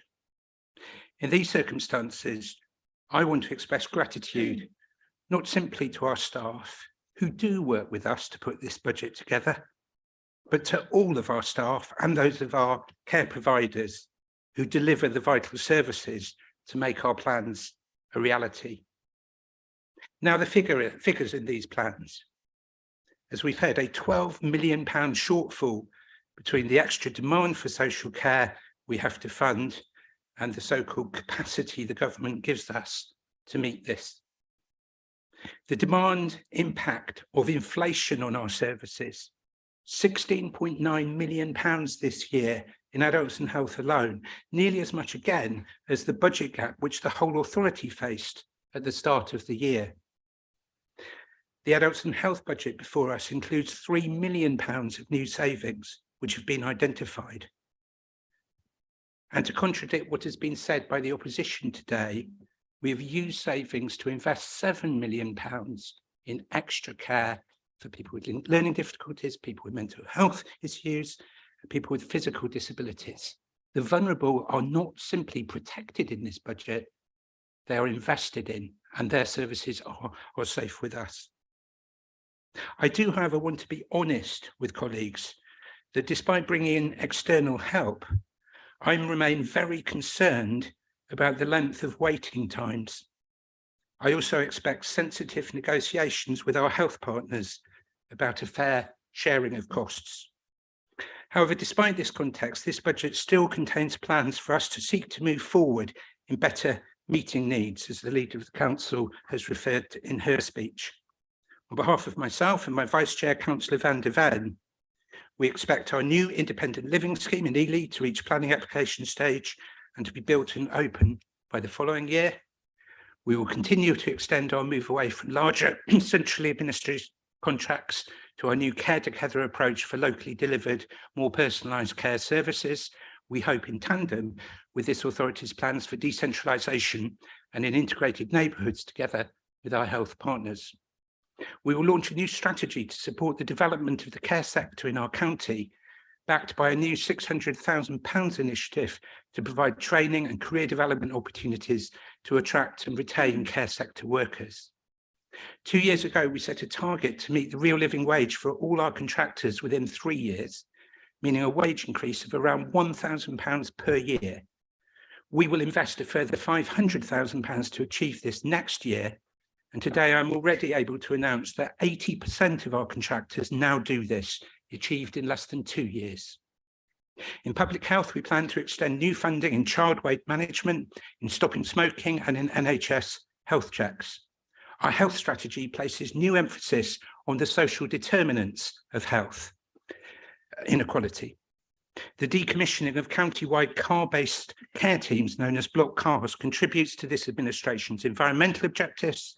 In the next year, we will review charges to seek to ensure they are fully consistent with the administration's anti-poverty objectives.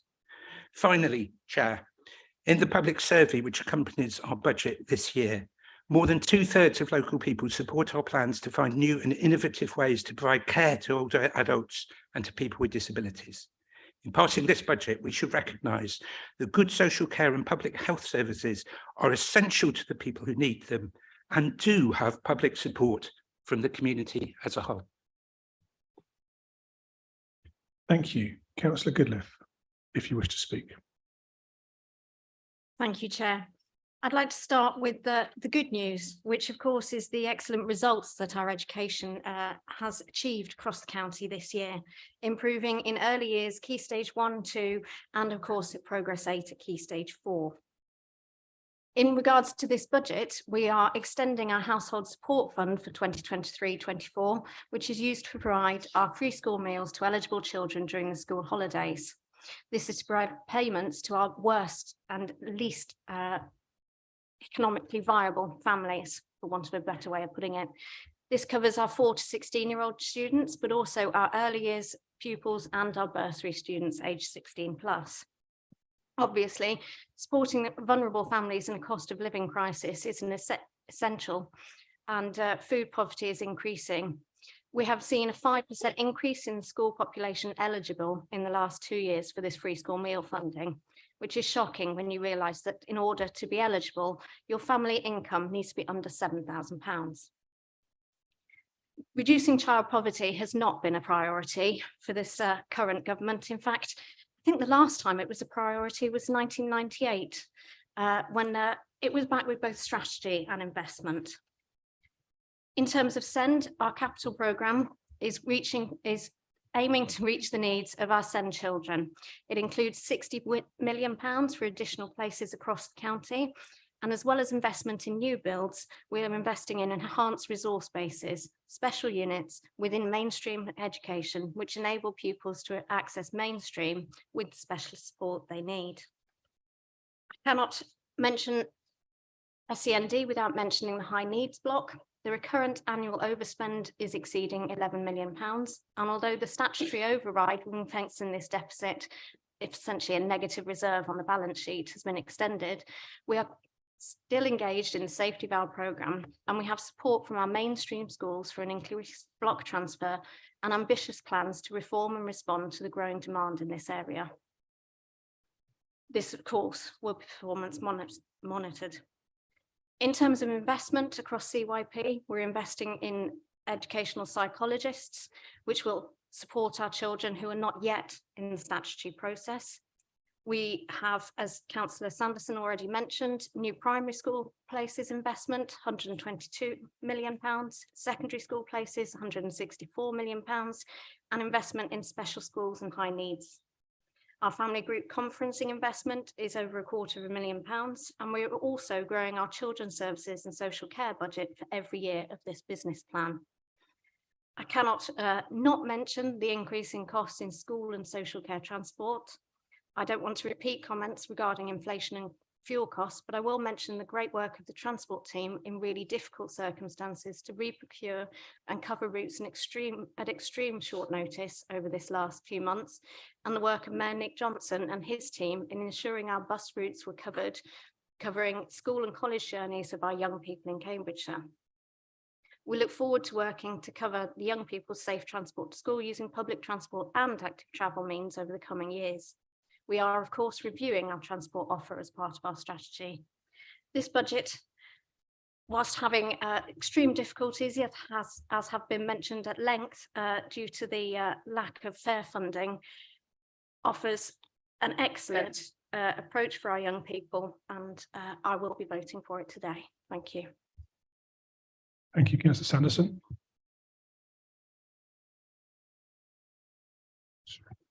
Thank you very much, Chair. Before I begin my remarks, I think I was accused earlier of not thanking members for the budget.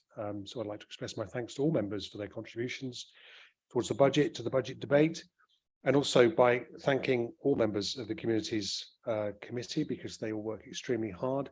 My Vice Chair, Councillor Cox-Condren, Spokes Councillor Hathorn and Councillor Criswell. Whatever differences I may have with Councillor Criswell on certain issues, he always speaks with conviction. And like I think all members, he cares passionately about communities, not only in his own division, but also throughout Cambridgeshire.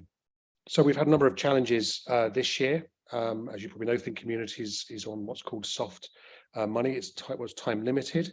So we're looking at a restructure, looking at integrating that fully with the Youth and Communities team and investing an extra £380,000 in the service on an ongoing basis.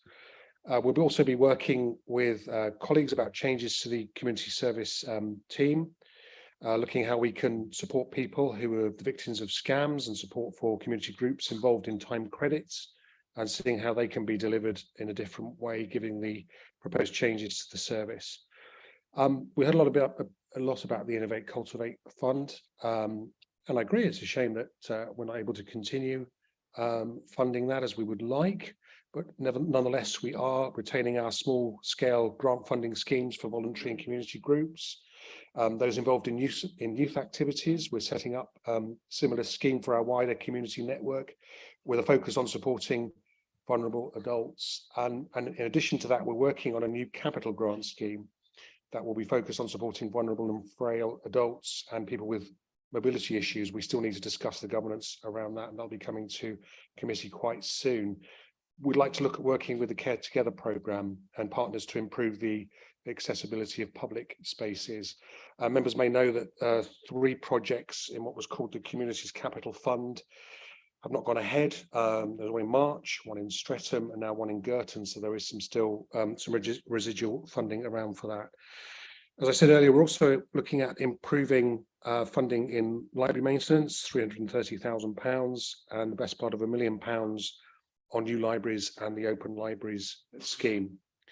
We also secured Arts Council funding until 2026 to continue to provide future funding for the Library Presents. Looking at improving administration to the Household Support Fund. I actually make no apology for the work that we've done on that. I think it's made a real difference to the most vulnerable people in Cambridgeshire. And if our colleagues across the aisle know anything from central government and whether they will continue to fund that, we very much like to hear from them, because we haven't heard anything that I'm aware of as yet. So this will also include investment into a contract with the Citizens Advice Bureau, which will start in April 2023, so they can support people experiencing hardship to maximise their income through accessing benefits they're entitled to, taking full advantage of favourable tariffs for energy, of course, mobile phones, data access. And the work with CAB adds to the existing range of activity that we've done recently. So I'm proud of what we've managed to achieve this year. It's been a very challenging year in what we do, but I hope very much that members will support this budget and the work that we continue to do on this committee. Thank you, Chair.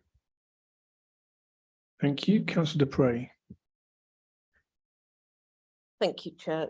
This is, as has already been said, a challenging budget year, with the apocalyptically ill-advised Truss Kwarteng budget plunging the nation even further into the economic mire. Inflation is now running at over 10%. Supply chains and labour markets have been ravaged by Brexit, as well as by COVID and the war in Ukraine. Britain's economy is predicted to see the worst performance of all G7 countries, even Russia, which is at war and being sanctioned by the world.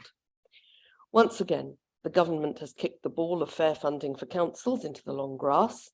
It has told us that it has increased our spending power by over 9%, less than inflation, and half of that increase made up by assuming we will set the maximum permitted council tax increase. I want to express my thanks to my Environment and Green Investment Committee colleagues and the Council's officers in the Directorate for all the hard work they have done this year. And I would particularly like to thank my Vice Chair, Councillor Gay. I'd like to thank yourself, Chair, as the independent group spokes, Councillor Corney as the opposition spokes, and previously Councillor Goldsack, who has moved on to greater things. Together with our commercial partners, we've continued to decarbonise schools in Cambridgeshire, including at Ramsey, Harston and Newton and Comberton, with more schemes on the way. We've seen the Swaffham Prior Community Heat Scheme come to fruition, with the first homes now connected.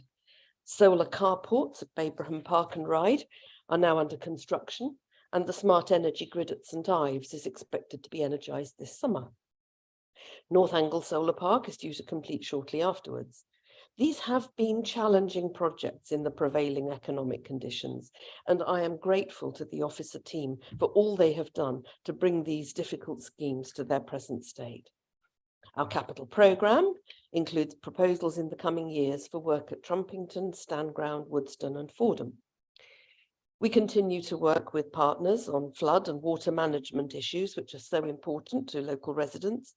And I was delighted to attend the first Cambridgeshire conference for the growing number of local community flood groups into which we have put resource over the course of this year. The Just Transition Fund, which members opposite wanted to axe, has been there to support this work, and money remains in this fund to enable this to continue. Our natural and historic environment and biodiversity and green spaces teams are doing fantastic work. We now have an interim tree strategy and we'll be working towards a final strategy once we have established the baseline for tree cover, which will form the basis of our ambition as to how much we want to extend that. We were bequeathed by the members opposite a target for increasing tree cover, but absolutely no baseline from which to measure it. I was particularly pleased last week to carry out 2 tree-related visits around the county. The first one to a tiny forest in Fenstanton and Hilton School, and to visit that with the pupils who had planted it. It's the size of a tennis court, and out of small acorns, mighty oaks will indeed grow. I also then the following day paid a visit to Duxford, where I was delighted to unveil the plaque to mark the commemoration of the tree planting in memory of the late Queen Elizabeth II. That was a delightful visit. Our county planning, minerals and waste service has been kept busy responding to the large number of development consent orders submitted in Cambridgeshire, and grappling with the effects of numerous significant changes in waste regulation and enforcement on the PFI contract we have been bequeathed and which was designed for a former era. We will be investing in household recycling centre provision at March and Milton. The budget before us today enables all this work to continue and develop. This joint administration puts the climate challenge and our environment at the heart of what we do, and I am proud to support this budget.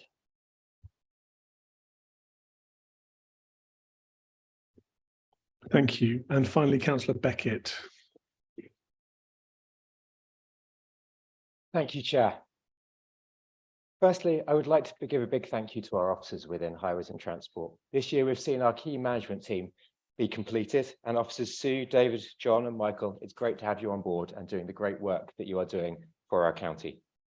I'd also like to extend a thank you to the opposition, to Councillor Sharp, Maguire and King, for all the work that you've been doing within Highways to help us.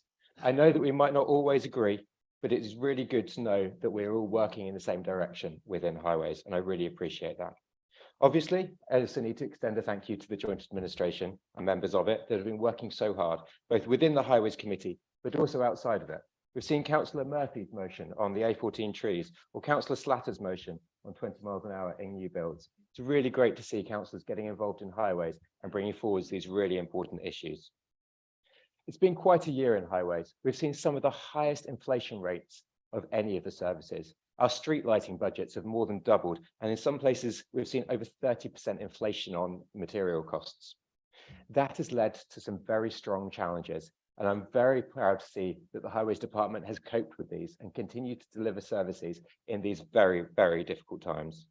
Some highlights this year have included our 20 mile an hour programme. The working group has worked very hard across parties to be able to make sure that 20 mile an hour speed limits are more accessible for all of our communities. With the budget that we've put in, and together the Transforming Cities funding, we now are putting £1.2 million over the county into 20 miles an hour to increase the safety for all of our residents.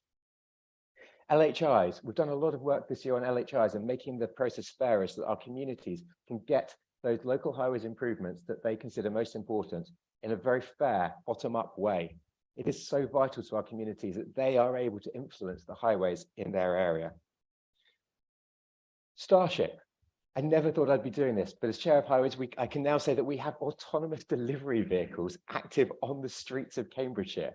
I find that totally incredible and such a sign of the future. Thank you to Councillor Howitt that helped us starting that in Camborne, and Councillor Shayler that brought it with us into Romsey, Coleridge and into Tweed Ediths as well. I really look forward to seeing how that extends out to other areas over the year. I know we have Northstowe coming soon. It is totally, oh, sorry, Councillor Goodliffe as well. Sorry, yes, you're right, Cherry Hinton, I forgot one. And Cherry Hinton as well. It's so good to see these coming out and making such a difference to our communities. I have to say, I think it's probably been one of the most popular things we've done with Starship, and the acceptance rates are through the roof. So thank you to everyone that has made that possible. Winter gritting, we saw 37 new winter gritters procured this year. The likes of Bear Grits and other gritters going around our county, doing their thing and keeping us all safe. As we've said earlier, we clearly have more work to do to get our active travel routes up to standards. We have 2 quad bikes currently gritting, but we can clearly be doing more. But it is great to see how those gritters are making a difference to our communities. Gully emptying. We've been emptying so many more gullies and actually now have a carbon tech system to be able to track that. I have to thank Councillor MacDonald for his work, beginning that process and starting it to help reduce flooding for our local communities. We're obviously also on that one, investing £300,000 in grip cutting, which if anyone doesn't know what grip cutting is, it's cutting gullies into the sides of roads to be able to add drainage. So it's brilliant to see that. And we've obviously had our work on the active travel strategy and our active travel design guide. The active travel design guide has taken a lot of work, but I've been very happy to see again, it's been a cross-party process working through to make sure we get the best things and the best results for both our cyclists, our pedestrians and our equestrians across the county. We also finally have the consents team, a national leader in working with third parties such as National Highways to ensure the greatest benefits for our county. We have so many projects going on within the county. The consents team gets so little praise for all the work that they are doing to make sure that the county council is best represented and gets best value for money out of all of these projects. Now, it has been a challenging year with budgets. I don't think any of us expected to be in the position that we were in when we came to form our budgets for this year. Obviously, there are many things that we would have liked to have done, but the financial situation and the shock that the economy and the nation has seen have meant that we haven't been able to do. But from that, our officers have been incredibly inventive and pulled out some really brilliant projects to take forwards for next year. John Munslow in Highways is managing to build a £2 million highways material recycling centre. That will massively reduce our carbon footprint, as over 80% of our material currently goes to waste will seem to be recycled. This will really help with both our funding, but also with our environmental impact. Highways has so much carbon embedded in it that making sure that we treat that carefully is of the utmost importance to net zero. I'm afraid that's time, Councillor Beckett. Sorry. Thank you. I'm now going to open debate to other members, starting with Councillor Cox-Condren. Thank you, Chair. When central government further slashes our council funding following years of the systematic breakdown and theft of public services, when we are already down to the bone and during a cost of living and environmental crisis, when our residents, ordinary working people, can no longer afford to buy food for their families, our underpaid and under-resourced teachers are having to act as social carers for our children, and Cambridgeshire farmers are seeing the effect of extreme weather and facing crop insecurity, we know that we need to create long-term systemic changes just to meet the very basics of human need. We need a change of government for sure, and we need to counteract the profits before people ethos that has us, if we are managing to survive at all, on our knees. And that is what we are doing. We are doing it through committing to social and environmental justice and through adopting the triple bottom line approach of assessing and valuing community involvement, partnership working, human rights and environmental impact alongside financial value. Not on account of political ideology, but because residents are queuing up at food banks and we have food insecurity on our doorsteps. Food justice is not free breakfasts handed out in the run-up to elections while supporting a government that is committing social murder.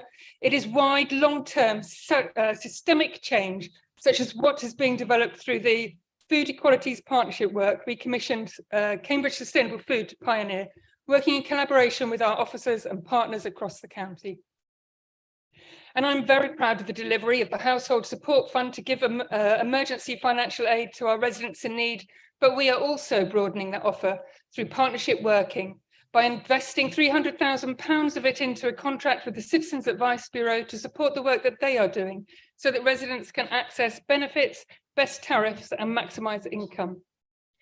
And we are not only offering free adult learning courses through Cambridge's Skills, but Libraries and Skills have also secured the feature of the Business and Intellectual Property Centre, supporting business innovations and startups as part of our commitment to community wealth building.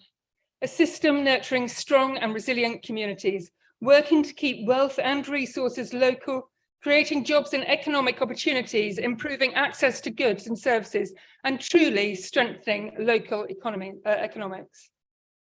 Just one of the many roles that our libraries play, so I'm very pleased that we are able to invest 330,000 in vital library maintenance across the county, and 940,000 on new libraries and an open library scheme where residents will be able to access libraries outside of standard opening hours. In Arbury, the ward I represent, which has, as I'm sure that you know, some of the highest levels of social economic deprivation, we have one of the busiest small libraries, offering not only access to books, imagination, information, other worlds and empathy, but like many others, it provides a warm space where when residents are struggling to heat their homes, it provides community connections, advice, access to computers, free sanitary protection, because can we add digital poverty and period poverty to our poverty list, and trained signposting for people experiencing domestic abuse, which inevitably increases as the stress of day-to-day existence increases, and we live with trickle-down narcissism, misogyny, entitlement, and hostility. Thank you to our library service for delivering a Libraries of Sanctuary model in the face of all this. And it is wonderful that the Library Presents, which I'm very proud to be chair of, has recently secured Arts Council funding, so this resident-shaped programme of arts and culture can continue to celebrate and promote creativity, diversity, representation, storytelling, community building, and joy in our libraries and beyond. Very quickly, as Vice Chair of COSMIC, I want to also recognise the value of our officers, of their insights, communication, openness, creativity and care during what is a very difficult period in many ways, and especially as we work together during this staff consultation to restructure and invest in Think Communities, integrate with the youth and communities team and explore how the scams and time credits work may be reshaped as we work together alongside our fellow members, communities, residents and partners to continue to support all residents across our county. Thank you. Thank you, Councillor Boulat. Thank you, Chair. I am voting in favor of the budget today because I know we have a duty to produce a balanced budget, and I know that the solution to our problems are not sticking plasters politics, but actually a change in national government and a fair funding settlement. I am voting for this with some reluctance because I know the impact this will have on me, on my friends, on my family, and on all our residents, because believe it or not all councillors are wealthy. I am also glad that we could make some investments through the Just Transition Fund, such as the Think Communities work. I'm not sure maybe it was touched upon, but this is really, really important to my residents in Abbey. So I'm really glad we could still keep some of that investment in Think Communities. When I was elected a couple of years ago, I was really shocked. I didn't have a background in politics, and I was really shocked to see how badly underfunded Cambridgeshire is. And I think residents deserve to know this and to know this again and again, because between 2011 and 2021, the population in our county grew by 9 times the rate of England as a whole. And you'd think, in a normal society, in a decent society, this would be reflected in funding allocations, and of course it's not. In fact, Cambridgeshire County Council had seen its core government funding cut from 143 million in 2013-14 to just 68 million in 23-24. That is a real terms reduction of 70%. So think about this, it's a real terms reduction in a decade of 70%. So I really think we should be very thankful, grateful to the hard work of our officers who are still able to deliver essential services in those incredibly hostile economic conditions. My colleagues and the chairs We covered all the relevant details and the fact checks on the position speeches. So I'd like to speak directly to residents today, because they often ask me, how did we get to this point? Why are we debating yet another increase in council tax? And they're fair questions. And this is how, to borrow Councillor Tierney's word, how I own the decision today and how I explain it on the doorstep to my residents in Abbey. And I say to my residents, the answer is very simple. It is because the Conservative government expects authorities across the UK to increase council tax and or make more cuts to fill in the gaps left by inflation, left by Brexit. Yes, Brexit has a negative economic impact, increases in energy and fuel costs, and frankly, their mismanagement of the economy. And you may be surprised, but a lot of people on the doorstep actually understand that very well, and they will vote for change come the next election. Across the UK, just for your context for residents here, across the UK, councils now raise over 25% more council tax than they did in 2010 when austerity started. Was that a very good idea? Was it? Now you hear Conservatives increasingly worried about the cost of living, and of course they are, because there's a number one issue that comes up on the doorstep, and rightly so, because people had enough of cuts and austerity. And meanwhile, the consumer price inflation is the highest it's been in 40 years. And again, if you stop for a second and think about that, it's literally never been worse in my lifetime. I mean, that's amazing we got to this stage with economic mismanagement. And I can think about maybe one or a couple of fiscal events that contributed to that record high consumer inflation. There, of course, Conservatives are now worried across the UK about staff shortages, for example, in construction projects, in social care. Guess where 40% of construction workers came from, and over 60% of construction materials used to come from a single market that we choose to live, of course. The only trickle down happening in this country right now is a trickle down of bad government decisions. And I know the opposition doesn't like hearing me or others blaming fellow Conservatives in Westminster, but the truth is this: it is the fault of the government. And I feel that the public should know just how underfunded we are and the difficult decisions we have to make. All members of parliament in our county, except of Cambridge City, are Conservative and have been in various functions in government, making those decisions to cut local authority spending and key services. What good are they for Cambridgeshire? I don't see like any improvements in our fair funding settlement. In fact, it's getting worse. So, I'm really sorry that I'm a bit annoyed about this and a bit skeptical of people saying they're now on the side of the working people when they supported a government who literally reduced our funding by more than half over a decade. I'm really sorry. I'm skeptical of people who supported a government which makes council up and down the country, not only this one, choose between unsustainable budgets and keeping essential services open. A government that forces my residents in Abbey, many of them, to choose between heating their homes and eating. So may I end with one constructive suggestion, Chair? I think it would be much more productive, instead of writing tweets and blogs for the opposition, to persuade our local Conservative MPs to spend less time giving precise instructions on certain rotations of avocados and give more instructions to fix the economic mess that they got us into. Thank you. Thank you, Councillor Shayla.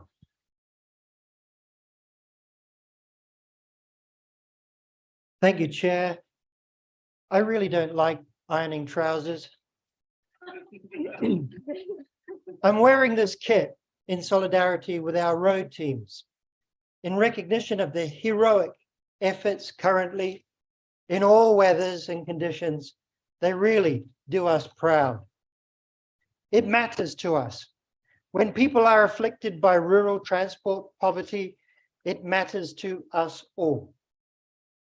An elderly imam stepped into a pothole and injured his leg in my division.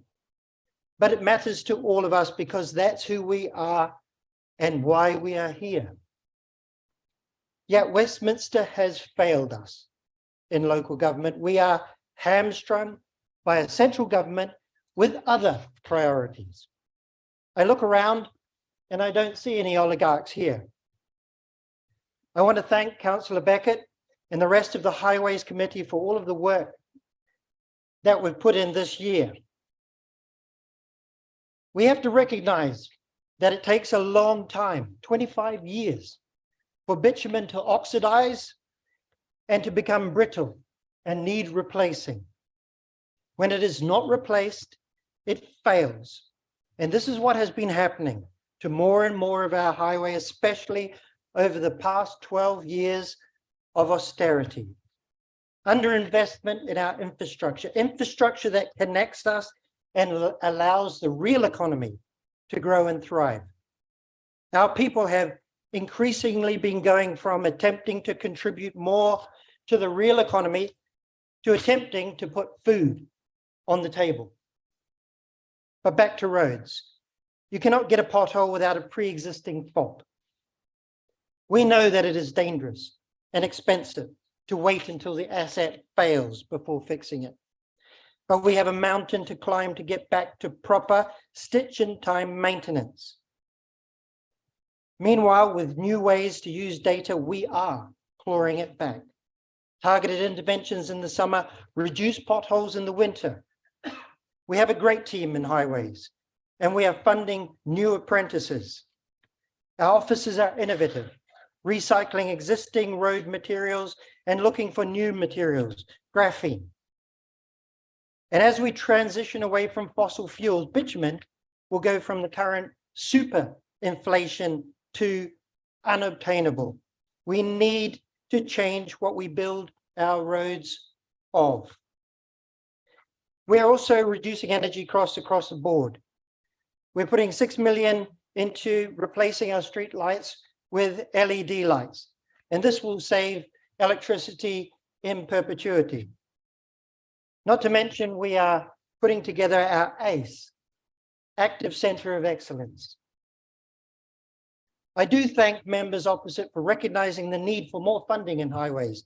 However, using up the reserves and even more borrowing at the time when this appalling UK government has created the only recession in Europe. What happened to fiscal responsibility, or for that matter, integrity or the rule of law? Local authorities are forced to compete with each other in expensive bidding wars. It divides us and dissuades the sharing of good practice, as well as being wasteful on the public purse. Yet here in Cambridgeshire, our population continues to grow fast, and so we cannot stand still.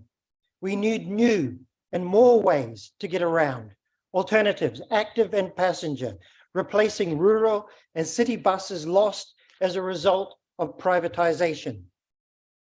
It is a difficult, but also an exciting time where we must look to the future. Growth gives us the opportunity to build better, more connected, and more sustainable. Across party, on highways, we are doing our part. We are lucky in this county to be blessed with an engaged and diverse population and some of the finest minds on the planet. Together, we will find a way. Thank you, Chair. Thank you. Councillor Tierney. Thank you again, Chair. Just to respond to a couple of the things that have been said during the debate. Councillor Cox-Condren talks about people being unable to buy food and pay their bills. In fact, she talks a lot about poverty, and her solution appears to be to increase their council tax bill to the max and say it's the government's fault. Councillor Bullock says a lot of things. All the words in the world won't pay the bills, and the public can see who is delivering this council tax rise to them. Your attempts to avoid this simply won't work. And I couldn't care less if you criticise the government. You seem to think that I've got a problem with that. I don't. I just get bored of the passing of the buck all the time. These are your decisions. You own them. Councillor Shayler, I think the high-vis trousers look great. Can you please address your comments through the chair, Councillor Tierney? I am doing, Chair. I'm looking right at you. I think that the high-vis trousers look great, Councillor Shayler. Thank you for the gesture, which I support and applaud. Councillor Machini said that the government passing the difficult decisions to us and then we're passing them to the public. This was right back at the beginning. Now, I've got huge respect for Councillor Machini. I often agree with things she says, and that's a fair point. But I just wish you would now expand that out to think that that is exactly what we are doing. Now we are passing the difficult decisions to the public by not addressing, by putting the council tax to the max rather than looking at ways that we can make savings and things that we can deliver more cheaply. We are instead taking the easy decision to just make the public pay the most. It's exactly what the government was criticised for, just doing it the same way. Now, we don't have to. A huge organisation like this, there is waste. There are things that can change. There are things that can be addressed. But we don't do it because these huge organisations protect themselves. Now, I don't say this to be critical of anyone individually. It's true of every large organisation, but they get into a situation where they just don't want to change. And in fact, things just keep expanding. And that's why we get trapped in this deadly circle of ever increasing council tax. It's just not sustainable. And the last point I'd like to make is no matter what argument you make, You lost the moral ground. You lost it when you increased the councillors' allowances. The public saw that.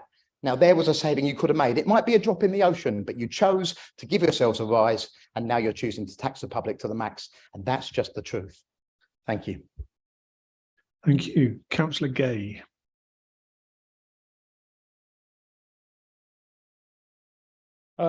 Yes, I'd like to endorse the comments of the Chair of the Environment and Green Investment Committee, Councillor Dupre, and add that the ambitions of the committee for decarbonisation, clean energy, biodiversity, flood management and waste are infinite. Unfortunately, to achieve these ambitions requires initiative from government. Instead, what we have is inadequate short-term grant funding from central government with no strategic vision. And this approach to funding climate change is sapping the time and energy of the officers who want to focus on delivery. What's needed is a new government that will change this, devolving responsibility for decarbonisation to localities and accelerating the journey to net zero. And this vision of a central government having a proper strategy for climate change is not shared just by Labour and Liberal Democrats. It's also shared by a large number of sensible Tories, such as John Selwyn Gummer, who I talked to about this in the recent past. To conclude, in order to stop the climate emergency, we have to act fast, and this urgency is not present from central government at the moment. Thank you. Thank you. With that, I have exhausted my list of speakers. Councillor Count.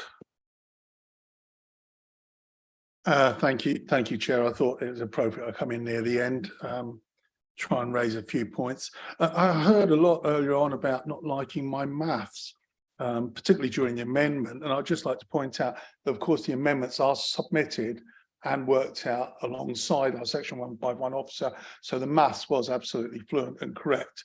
But the other thing that was liked is you don't like my blog, apparently. Well, needless to say, I don't read many of yours because the spin would give me vertigo. But perhaps you don't like my blog because I keep saying what you're actually doing and you don't like the way that I'm saying it.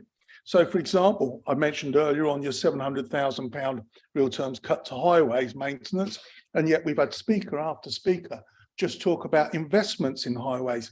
A cut is not an investment. I'll go further. There's a 12% real terms cut to your local highways improvements, but you probably don't like me saying that either. A lot of attacks on us using reserves to try and reverse some of these severe and savage cuts that you proposed, but you seem to forget that you've already used £15 million of reserves this year, actually 30-odd million last year. The way that national politics has played a part in the debate today is quite shameful, because whilst the government said core funding increases by 9.5% if you tax to the full, that is the mandate for local government to make local government decisions. It didn't say you've got to go there. It didn't say you have to do it. That would be a sad case of affairs if they did. So trying to blame government when it's a local decision caused by your priorities is actually the wrong thing. And is it caused by your priorities? So we have many, many speakers saying we're underfunded, we've got no money, we had to make all these savings. We had a lot of other speakers naming one thing after another, after another, after another of investment. So if we were cut to the bone and the legacy was that bad, how did you make all those savings without any cuts to services? Or how did you invest all those other things? Your simple rhetoric will not balance out. A golden thread that ran through was let's blame somebody else. So we went from national government to blaming departments of government. So the DFE is to blame for Wisbech not being secondary, not being built. And now we learn that it's not a county council decision. It was the county council, this administration, that in this budget removes the money for Soham Primary.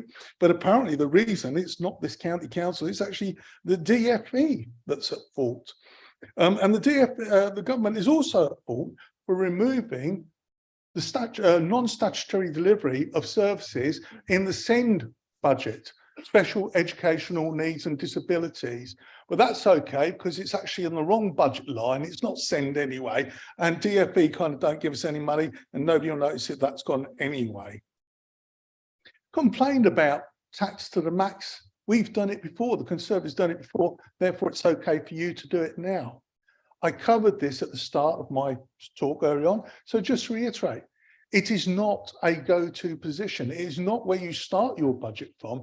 It's where you end up if you've exhausted everything else. So I'll give you a classic example of just proving how much it is in your psyche. When the budget came to S&R in December, January, you needed 11 million pounds to balance the budget, and the government gave you 13. So instead of thinking, what will I do with that 2 million? The officers on your behalf with a clear mandate took 2 million pounds out of next year's budget, actually took it out so you could go for tax and max, 1.913 million to be absolutely correct, not 2 million. That was a decision so that you can go for maximum taxation, and yet you're blaming the government for not giving you enough. For those that don't like the way I handle figures, for those that think I'm making it up, it's the line called rephasing of settlement reserve, because it's pretty well hidden, but that's exactly what happened when the government money came in. One of the things people don't like in my blog is what they've made up today and said that I believe that the real living wage, the affordable homes, etc., your priorities are a waste of money. That is not what I've said at all. What I've said is they are your political priorities, and you have put them ahead of looking after the vulnerable. That is what I said. And if the money runs out because you carry on with your profligate spending, those are the areas that you should consider looking at your political priorities and stop this blame game, this culture of other people being to blame. I've got nothing more to add, Chair. I cannot support this budget. It is adding £79 to the £12 that you've already passed as a mayoral precept, and goodness knows where we're going with your proposed congestion charge. Thank you. Councillor Sharp. Thank you, Chair. A few things. I thought I was being transported to the House of Commons earlier on, listening to the national issues being raised, but I'll try and keep it local and touch on one or two things that have been mentioned, and one or two things I want to bring up. Bus services. I mean, Councillor Goodliff mentions bus services and thanking the mayor for the saving the buses that were terribly cut by Stagecoach back in September, October. I do feel, and thanking the mayor for that, I do feel a lot of the problems, issues do lie at the door of the mayor, because I remember when he got elected 2 years ago, or just under 2 years ago, he came to the Overview and Scrutiny Committee of the Combined Authority, and his rant was buses, buses, buses. Even now, the bus strategy plan that he's putting forward leaves a lot to be desired, but I'll leave that there. I welcome parts of this budget. I welcome the highways material recycling project. That is certainly a big move forward, and I'm happily will support that. Where I have issues, and I brought this up before in the committee, is around some of the road safety.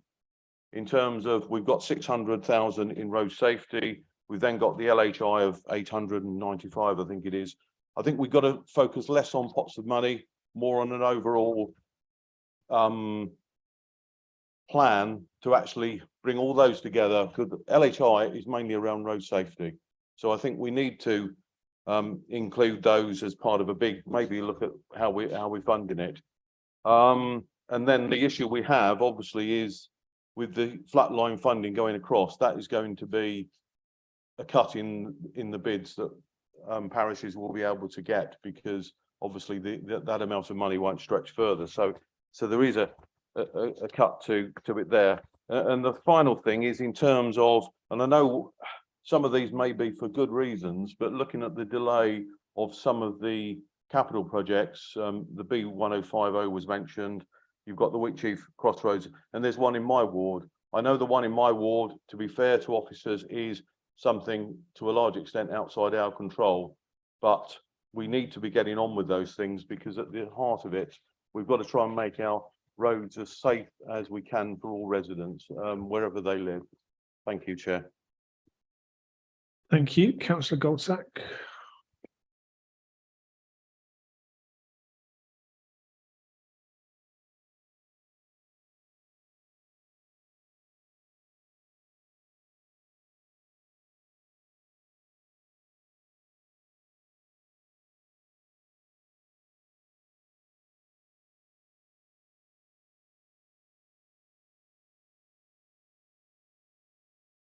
The county council, thank you.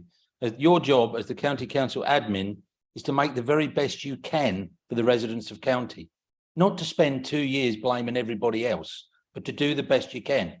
This largely Cambridge or Newtown build focused budget once again fails to address the wonderful diversity of our county. Comparing a Fenland rural village to Camborne or a northern town with the county town is hypocritical. By all means, right to government, right to ministers and right to environmental groups, but please don't forget the residents of rural Cambridgeshire. We hear praise from the mayor, for saving buses. How about getting a bus to go to a rural village? We heard Chair of Highways congratulate futuristic vehicles delivering food autonomously to the wealthy, lovely suburbs. How about repairing pavements so people can get out of their houses and walk to the local shops in Fenland villages? Rural villages, right? As opposed to Waitrose or other shops are available, delivery coming down the street in wealthy suburbs. Come out to some of the Fenland Edge or Fenland villages and see where the pavements are. They daren't go out. You are you are promoting social isolation by prioritising the wealthy suburbs. We heard again the environmental and green energy highlight schemes that are running. All of these were either started or ready to go 2 years ago when you gained control. Thank you for continuing to deliver Conservative administration ideas and innovation. I am both worried, but then slightly grateful when I think where you would be without the £40 million plus raised in the previous administration through commercial investments to spend on frontline services. There's over 38,000 planned in the next few years from this land alone, let alone the 18 million you've had. And they are figures from our Section 151 officer, not me. 38 million, sorry. As I said before, I truly wish you well. I'm a resident of this county and I live and support many residents of this county. But please, for the sake of these residents, please do more, do better, innovate. And I will continue to commit to holding you to account to the promises you've laid before us today. Thank you.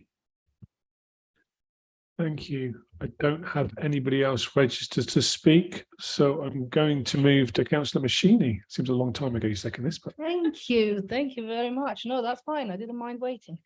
You know, it's customary that at this point we should be doing some summing up. So we shall do some of that. So we start with, I don't know, lies, damned lies, and perhaps a bit more lies. No, we haven't spent £25 million on a real living wage accreditation. And yes, we have spent more money to increase the pay of those least paid in our county and those who provide the services that we rely on. How awfully shameful that. No, the business change reserve is not to pay our senior managerial staff more, is to implement the recommendations of the peer challenge, but also to invest in education, as has been said. No, this land hasn't lost 5 million because we've asked it to do more affordable housing. We have indeed asked it to do more affordable housing. How very shameful. And no, we haven't lost 15 million because of triple bottom line accounting. And yes, we are accounting for social and environmental value in our investments. How very shameful. Yes, there are delays in the capital program. There were delays in the capital program during the previous administration, and we were the ones complaining. Now the tables have turned. That's absolutely fair. Yet the delays 4 years ago were worse. So we are getting somewhere. We are extremely aware, absolutely aware of how hard hitting it will be for our residents to have yet again to pay more tax. We know that very well because we are those residents, and there is absolutely nothing to be gained at all from trying to pretend that somehow there's some privileged class that increases our own allowances because we've just got, I don't know, but I do know that at least on this side of the house, we have got people here who actually absolutely know what it's like to live a life completely choked by the expense of your private rent, a life completely choked by the absence of the benefits that you are entitled to, a life choked by the inability to provide for your dependents, and a life choked by health spending. All of these things exist on these benches because they exist out there in our county, and we know that, and we're aware of that, and we're living that on behalf of our residents, and let's please stop pretending that we're not. We remain committed to what we intend to achieve with this increase in tax, because it comes exactly in order for us to be able to cushion the blow on those who are least able to afford it. Where would we be with free school meals if we hadn't come in at the time that we have? Where would we be on the household support fund? Where would we be with Care Together? And all of this is key to increasing the spending power of the lowest earners, because that's where the economy really rests. We remain in the bottom 25% of English councils for the size of reserves held. And we have made good use of the reserves that we have accumulated. And for that, I do absolutely have to pay tribute to Bryony and the work that the CYP colleagues have done for the progress that they are making with the safety valve and the meaning that that will have for children with SEND in our communities.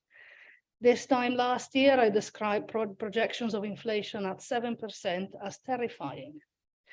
Now, if somebody told me at that point that we would be looking not at a projection, but a reality of 10% as of last month, I don't think I'd be here today. I think I would have jumped off the window a few months ago. As it is, we've all just chucked our crystal balls into the bin and we're walking down the street singing loudly, fingers in our ears. Oh, wait, no, that's the government. Now, the leader will follow me in summing up, but while I conclude, I do want to thank everybody in this room for the work that they do. I know we all want the best for the residents of Cambridgeshire. We all absolutely do. And I absolutely am proud of the work that we're doing. Now that we're the custodians of the power, we absolutely have accepted the responsibility, Councillor Goldsack. Thank you. Thank you. And so to conclude this debate, I'm going to invite Councillor Singer to sum up. Thank you very much. So I will start by responding to a couple of points in the debate. First of all, Councillor Count's slightly extraordinary defence of his maths. We know very well that the numbers in this amendment have been checked for factual accuracy by the Section 151 officer. But the fact remains that this amendment, his amendment, left a significantly larger funding gap for future years. And also that my main concern with his maths was not the figures in the amendment, but the figures which had been quoted around it, such as the additional costs that were quoted for joint administration priorities. Those figures have not been checked and are strongly disputed by me and by many others. I'm also utterly reject the accusation from Councillor Goldsack that we would treat suburban areas any differently from any other part of Cambridgeshire, regardless of whether they were wealthy or unwealthy. We are doing all we can to tackle rural isolation, both within this council and in our work on the combined authority and with the Greater Cambridge Partnership. And tackling rural isolation is a huge priority for this administration in the coming year. To return to my key themes from this debate and my key thoughts about this budget. My key thought about this budget is just what a difficult financial backdrop it has been developed against. We as a joint administration are extremely aware of the very, very difficult financial squeeze for many families this winter.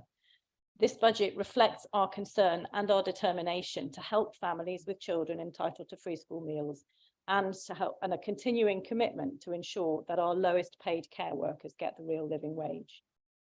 In setting this budget, we reconfirm our commitment to providing support for the most vulnerable, while also looking to the future to ensure both financial and environmental sustainability. Setting this budget has been really difficult, but as a result of an enormous amount of work by both officers and members, we are able to set a balanced budget this year while continuing to make progress towards both our council priorities and our future sustainability. And I urge you to support the budget. Thank you. Thank you. So now we're going to take a vote on the substantive motion. Can I ask the Democratic Services Manager to conduct a recorded vote by taking an electronic vote on the motion? So Mrs. Rowe, can you please start the vote? Members in favour of the motion, please press the button underneath the word yes. Members against the motion, please press the button underneath the word no. Members wishing to abstain, please press the button underneath the word abstain.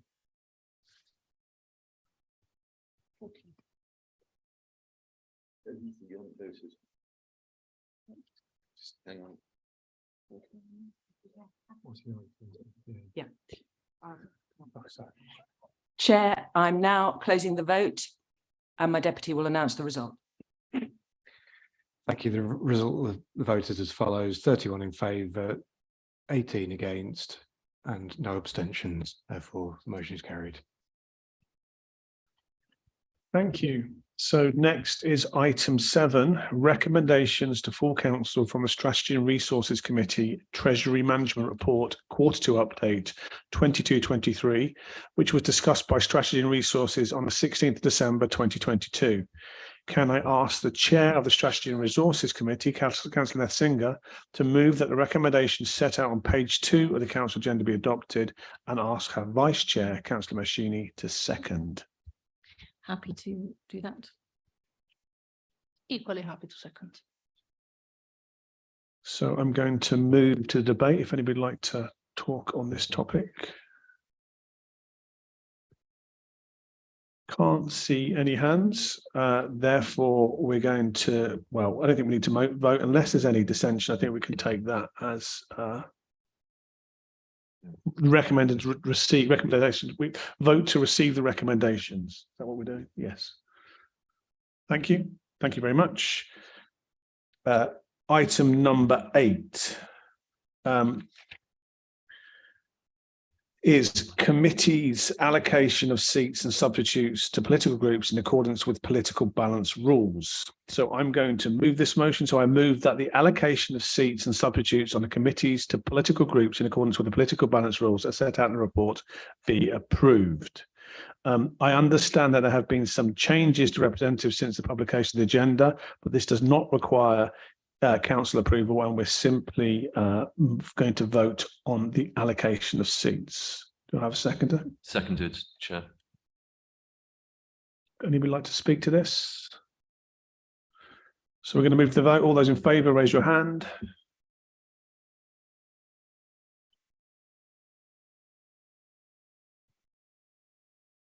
So that was unanimous. Next is item number 9, appointments to outside bodies.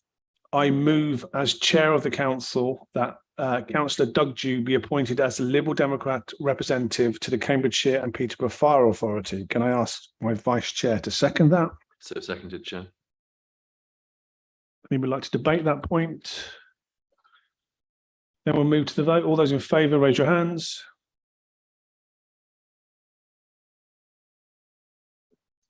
Which is also unanimous. Thank you.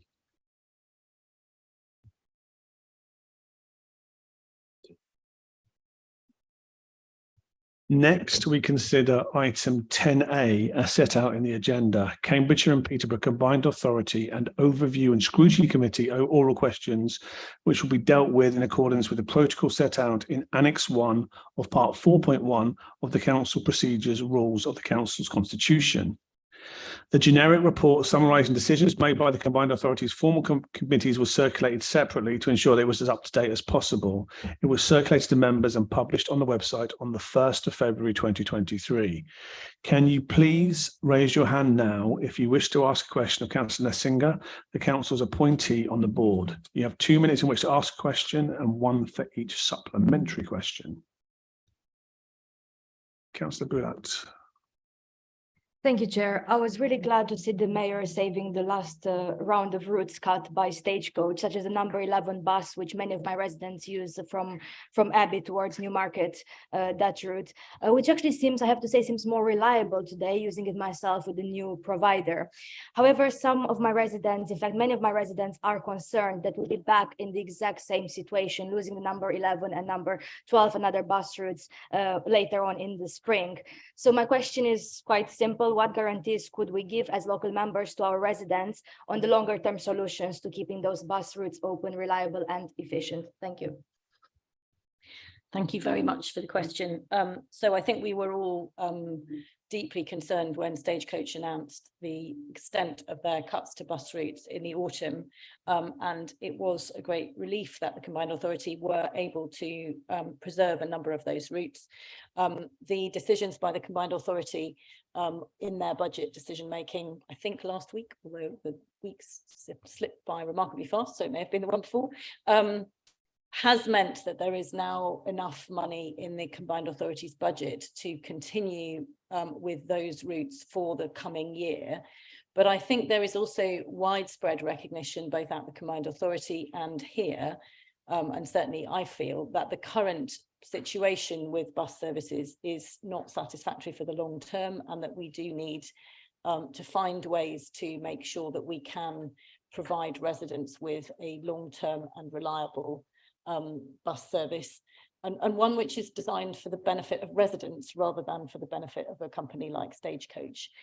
So I will continue to work closely with colleagues on the Combined Authority to try and understand how we can make that progress. For now and for the coming year, I think residents can be reasonably content that the routes that are present will continue to run as they do for a year. But I think beyond that, we need to look for a much better bus service than we have. Thank you. Thank you, Councillor Count. Thank you, Chair. It's interesting that you started off by you're worried about the benefits being given to companies like Stagecoach, who on the one hand penalise residents of Cambridgeshire, but my question is about their reward for that.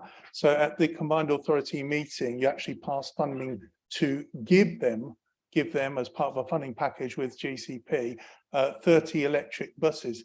Can I ask you who will own those buses that you're giving them? And also, seeing as the Combined Authority that you voted for to give them that money, what will happen to the 30 excess buses that are left over that they will no longer use? Will they go to other areas, or will they perhaps increase the routes in rural isolation areas? Because that doesn't seem to have come up anywhere, but Stagecoach seems to have done incredibly well out of this. Thank you, Chair. Thank you for the question. So it's been a long day and I'm answering somewhat without notes on this issue. So if I get this wrong, somebody can tell me afterwards. I believe that those electric buses will be owned by Stagecoach, and that the routes on which they are running will be needing to be within Cambridgeshire. That is something that, I mean, the bid was put in to central government according to the requirements for the central government bid. I think it had to be done with Stagecoach. So I think that if you really have questions about that, it might be interesting to look at how that bidding process was run. I think that the additional 30 electric buses are an incredibly welcome addition to our bus network and to our bus fleet, and I am absolutely delighted that they will be running. I think all of them will be on the streets of Cambridge, but I hope very soon that we will see more electric buses running across more of the county, and it's certainly something that we need to be progressing as quickly as we can. There are limits on the extent to which we can roll out an electric bus fleet, because it depends on there being places where they can charge up. And that is one of the constraints on where and how electric buses can be used. There is already quite a lot of conversation going on about how we can increase that charging capacity across the Combined Authority area. And I know that's something that is being worked on very energetically in Peterborough. So these 30 buses will make a huge difference to Cambridge and to the high levels of pollution that we see in some parts of Cambridge in particular. I really hope that we will be able to expand this scheme in the future so that it's not just providing buses in Cambridge, but is providing buses for a much wider area. But that will depend on making sure that we've got the charging capacity available and that the buses are able to extend for the longer distances that they potentially need to run. That's for time, some Councillor areas. Singer. Thank you. Would you like to ask a follow-up question? Yeah, yes. So no, I can confirm that I believe that you're correct. These buses have been given to Stagecoach, and they are indeed, according to your wishes, you just said, I hope they will be on the streets of Cambridge. And yes, I can confirm that's exactly where they are. It's a shame because we've heard a lot about, we care about ruralisation in other areas. And you say that once again, the priority is to get things for Cambridge, but you hope that some things might arrive for other areas at a later date. And actually you haven't answered, I'd appreciate the answer. Second part of my question, have you any knowledge or have you put forward any suggestions to what might happen to the 30 spare buses created by this? Because I certainly hope that isolated areas would benefit. So I think in my original answer, I tried to make clear that one of the key reasons these buses are being used on the park and ride runs is because there is charging capacity for those runs and they are relatively short, and therefore given at present this is comparatively new technology, using these buses on comparatively short runs where they have opportunity to charge up is entirely sensible. However, this is technology which is moving fast, and the quicker we can improve the technology and the more of these electric buses that we can order with longer distance routes, the more we will be able to use them in a wider network and a wider area. And I know that that is part of what the Combined Authority is looking to do. On the other 30 buses, clearly they are buses which are already owned by Stagecoach, and therefore the capacity of the Combined Authority to dictate their use will be limited. But I'm very happy to ask the question of them what is intended for those bus routes, given that we are hoping to expand bus services across Cambridgeshire in the next few years, then I would very much hope that it will include improved services for rural areas. And as the course of this year moves on, I hope very much to see Councillor Count giving all support he can to increasing rural bus services. Thank you. Thank you, Councillor Shaler. Thank you, Chair. I could just add a small bit to this from the Transport and Infrastructure Committee. Councillor Shaler, you have to ask a question, I'm afraid. Can I? No? Okay. I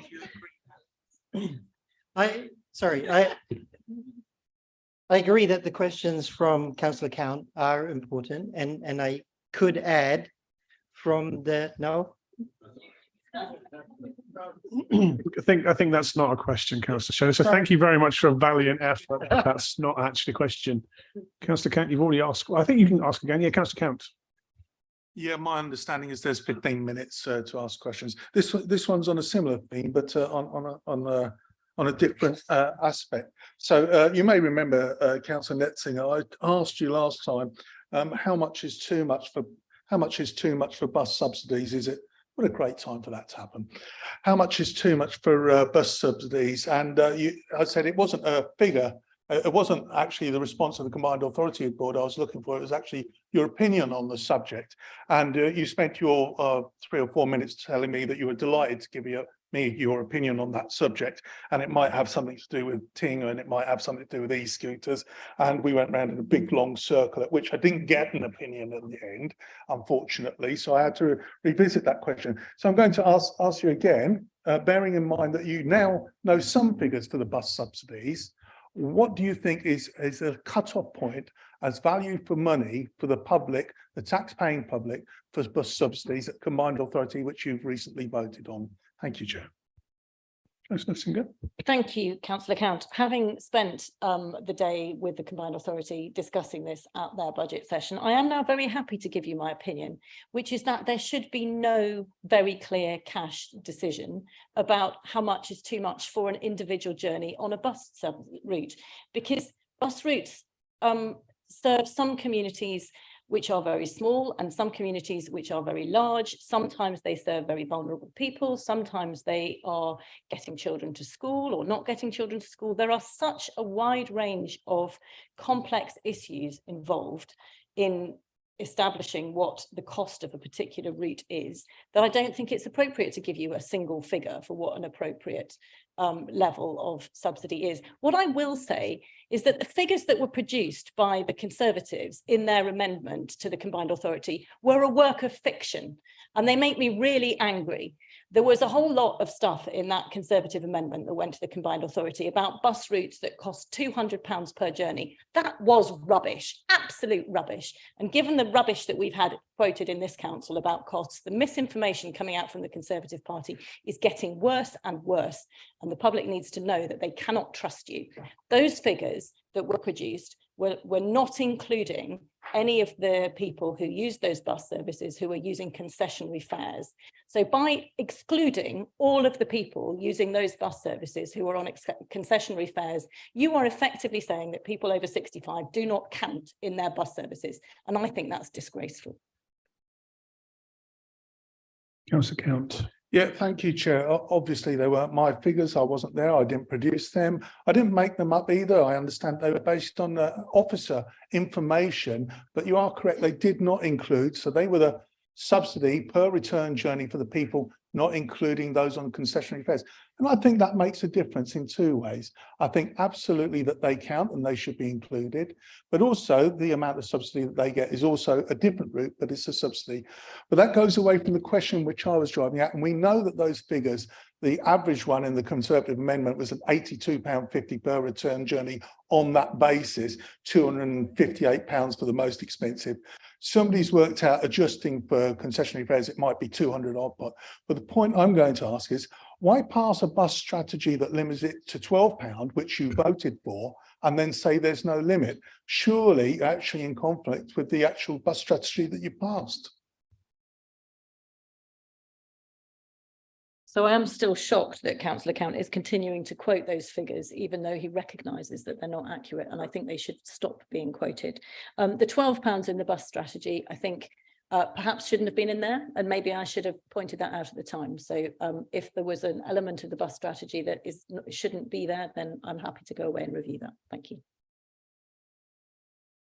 Thank you. Do we have any other questions? Oh, Councillor Bradnam.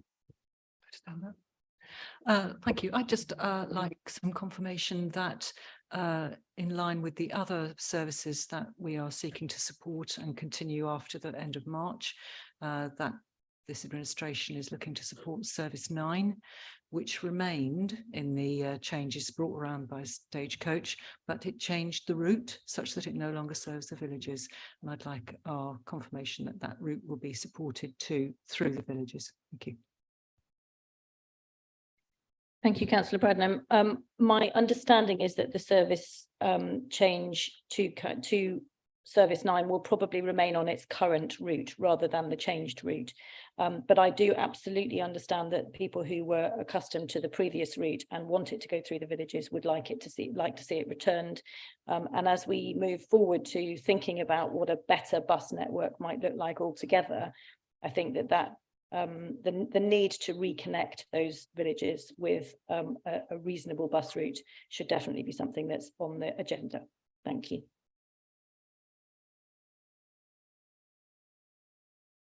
Thank you. So can you now please raise your hand if you wish to ask a question of Councillors Atkins and Goldsack, the councillors appointees on the Overview and Scrutiny Committee.